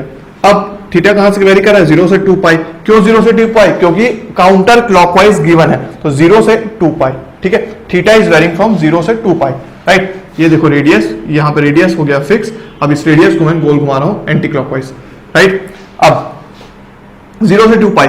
अब यहाँ पे क्या करने वाला हूं मैं? इंटीग्रल कैलकुलस हम बहुत अच्छे से पढ़े हुए हैं, तो हमको प्रॉपर्टीज अच्छे से याद होना चाहिए। क्या प्रॉपर्टी यूज होने वाला है यहाँ पे? If F of x given है, यहाँ पे एफ ऑफ एक्स का इंटीग्रेशन हो रहा है, और ये अगर फंक्शन गिवन है 2a, प्रॉपर्टीज पलटा के पेज देखिए 2a वाला प्रॉपर्टी, तो आप क्या करने वाले थे? चेक करेंगे f of 2a minus x is equal to f of x आता है अगर, तो मैं क्या करता था? 2 को बाहर यहां सामने ले आता था और इंटीग्रेशन होता था 0 से a तक, इंटीग्रेशन होता था 0 से a तक। तो उस मेथड से अगर मैं जा रहा हूं तो मेरे पास क्या आ रहा है? माइनस a 0 से पाई 2 sign square theta d theta. एक बार फिर से इस प्रॉपर्टी को फिर से लगाऊंगा तो मेरे पास क्या आ जाएगा? 2 इंटू 0 से पाई बाय 2 पाई बाय 2। ठीक है, 2 इंटू पाई बाय 2 कर दिया मैं, तो उसके बाद 2 बाहर आ गया ये वाला, तो ये हो गया sign square theta d theta. ठीक है, 2 पाई से बना पाई, पाई से बना पाई बाय 2, राइट। अब क्यों पाई बाय 2 तक लाना चाह रहा था? पाई बाय 2 तक इसलिए लाना चाह रहा था क्योंकि मैं इंपॉर्टेंट रिजल्ट्स में डायरेक्टली इसका लिखा था कि 0 से पाई बाय 2 अगर वेरी कर रहा है, sine m theta d theta लिखा हुआ है, तो उसका इंटीग्रेशन क्या होता था आपका? Directly equal to -2 into 1/2 into m minus 1 होता था। ठीक है, तो 2 1 m minus 1 m minus 2 m minus 3 ऐसे करके जिगजैग जाता था। अब ये क्या होने वाला था? लास्ट में मल्टीप्लाई, के को नहीं भूलना है, के को नहीं भूलना है। ये क्या है? अगर पावर आपका इवन है तो के क्या होता था? अगर ये पावर इवन है, ठीक है, ये अगर इवन है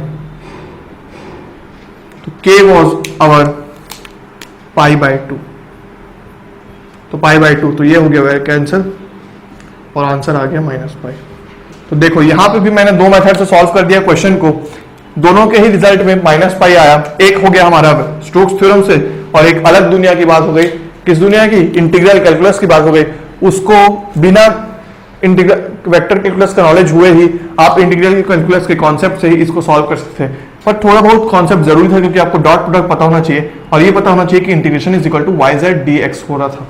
ठीक है, ये तो अब ये चलते हैं हम लास्ट क्वेश्चन के अपने 10th क्वेश्चन के ऊपर और फिर इस चैप्टर को खत्म करते हैं। अब हमारे सामने 10th क्वेश्चन है जो लास्ट क्वेश्चन है इस चैप्टर का, वेक्टर कैलकुलस का। तो ठीक है, समझ चुके होंगे आप किस कॉन्सेप्ट के ऊपर बेस्ड है ये। अभी तक हमने जितने भी क्वेश्चंस किए उसमें डाइवर्जेंस थ्योरम के बारे में बात नहीं किया, तो ये क्वेश्चन होने वाला है डाइवर्जेंस थ्योरम के ऊपर बेस्ड, जो काफी ज्यादा अच्छा क्वेश्चन होने वाला है डाइवर्जेंस थ्योरम के ऊपर। देखते हैं कैसे। देखो फंक्शन दिया है कैसे, सरफेस इंटीग्रल। देखो मैंने बोला था आपको कि सिंगल इंटीग्रल दिया है पर नीचे में अगर एस दिया हुआ है तो आप सरफेस इंटीग्रल समझेंगे। जरूरी नहीं कि सरफेस इंटीग्रल मतलब हमेशा डबल इंटीग्रल मेंशन करे गेट में, कभी कभार हम डायरेक्टली सिंगल इंटीग्रल लेके नीचे में एस मेंशन कर देते हैं। ठीक है, राइट, और उधर ds भी मेंशन है, तो ये क्या होने वाला है, सरफेस इंटीग्रल होने वाला है। अब सरफेस इंटीग्रल में किस फॉर्म में है ये फॉर्म गिवन है f dot n unit vector n cap ds के फॉर्म में। अब मैं क्या करने वाला हूं, डाइवर्जेंस थ्योरम लगाने वाला हूं। डाइवर्जेंस थ्योरम क्या बोलता है कि अगर क्लोज्ड सरफेस है, क्लोज्ड सरफेस से याद आया कि रीजन चेक करना पड़ेगा कि क्लोज्ड है कि नहीं, तभी तो लगेगा डाइवर्जेंस थ्योरम। तो s is bounded by x square y square by 4, मतलब कि, और z इज वैल्यू फ्रॉम 0 से 3, मतलब कि ये देखो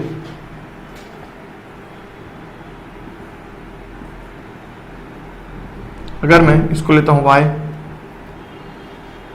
x और z, ठीक है, तो z इज वेरिंग फ्रॉम 0 से 3 तक वेरी कर रहा है, यहां तक। ठीक है, यहां तक वेरी कर रहा है और x square y square plus 4 है, तो ये x square y square plus 4 ऐसे। ठीक है, ये हो गया x square y square by 4। अब इसको मेरे को करवाना है, थोड़ा सा गलत हो गया, ये हो जाएगा आपका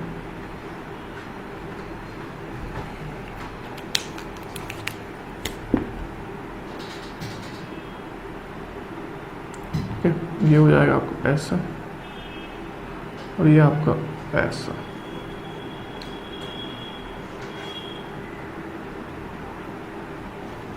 ठीक है, तो देखो एक्स वाई प्लेन में आपका एक सर्कल है जिसका रेडियस क्या है, जिसका रेडियस है 2, रेडियस है 2। ठीक है, रेडियस है 2। और देखो डिस्क, देखो डिस्क सीडी डिस्क होता था, तो सीडी डिस्क में क्या करते थे हम, एक सीडी रखते थे, वैसे एक के ऊपर एक के ऊपर एक, तो क्या बनता था हम लोग को, सर्कल को अगर मैं एक्सटेंड कर दूं z एक्सिस में तो मेरे पास क्या बनेगा, एक सिलेंडर बन जाएगा। तो वहां पे वो सिलेंडर बन चुका है, राइट। तो एक्चुअल में क्या है, सर्कल ही है, उसको मैं एक्सटेंड करते जा रहा हूं एक के ऊपर एक, एक के ऊपर एक, तो मेरे पास आ गया सिलेंडर। अब मुझे उसका क्या करना है, दिख रहा है मुझे क्लियरली कि ये क्लोज सरफेस है, ये बात होगा। मेरे को अभी चेक क्या करना था कि सरफेस क्लोज्ड है कि नहीं, तभी मैं चेक कर पाऊंगा कि आपका डाइवर्जेंस थ्योरम एप्लीकेबल है कि नहीं, राइट। तो यहां पे मैंने देख लिया कि बाउंडेड है। अब क्या करने वाला हूं मैं, f dot N cap d s is equal to volume integral divergence of del dot f DV.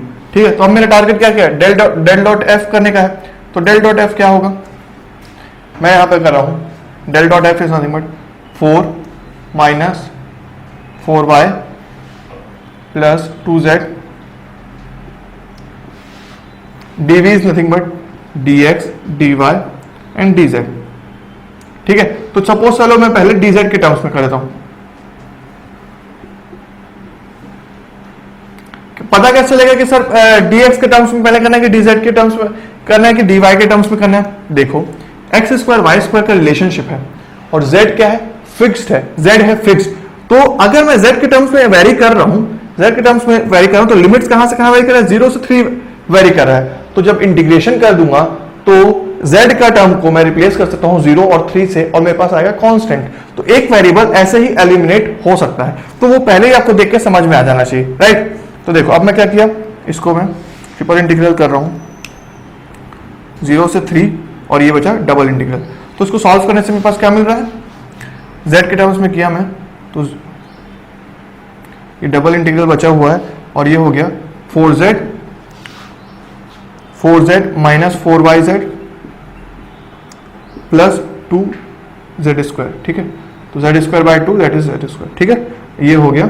अब इसको वेरी करना है 0 से 3, बचा क्या, d x d Y, correct. अब मैं अगर वैल्यू पुट कर रहा हूं तो मेरे पास क्या आ रहा है, 3 पुट करने से तो 12 minus 12y plus 9 d x d y. इसको इधर सॉल्व कर रहा हूं तो मेरे पास आ रहा है 12 plus 9 is that is 21 integration minus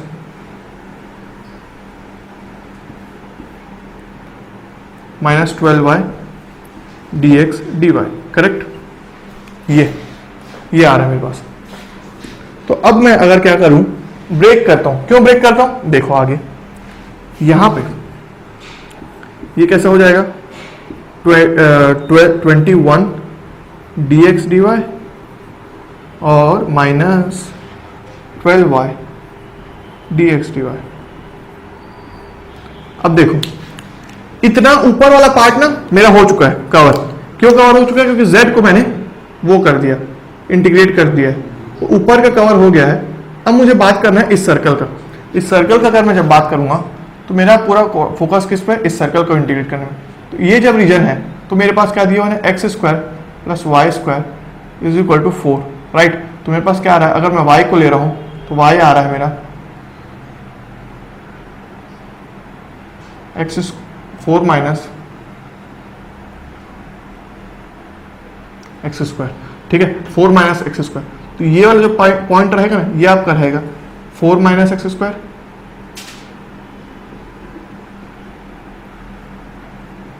4 minus X square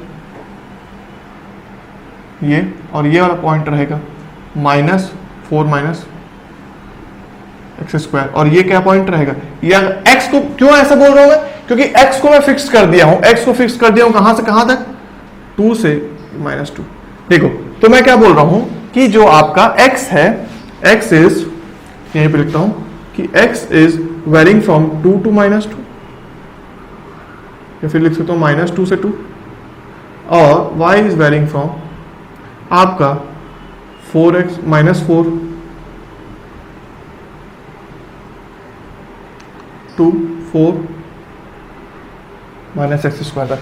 क्यों ऐसा किया, देखो अगर आप y को भी फिक्स करते ना, y भी कहां से कहां वेरी करता, -2 से 2 वेरी करता है, या 2 से -2 लेता, तो उस केस में 4 माइनस वाई स्क्वायर हो जाता। तो दोनों ही केस में आपका ओवरऑल क्या हो रहा है, ऐसे ही वेरी हो रहा है।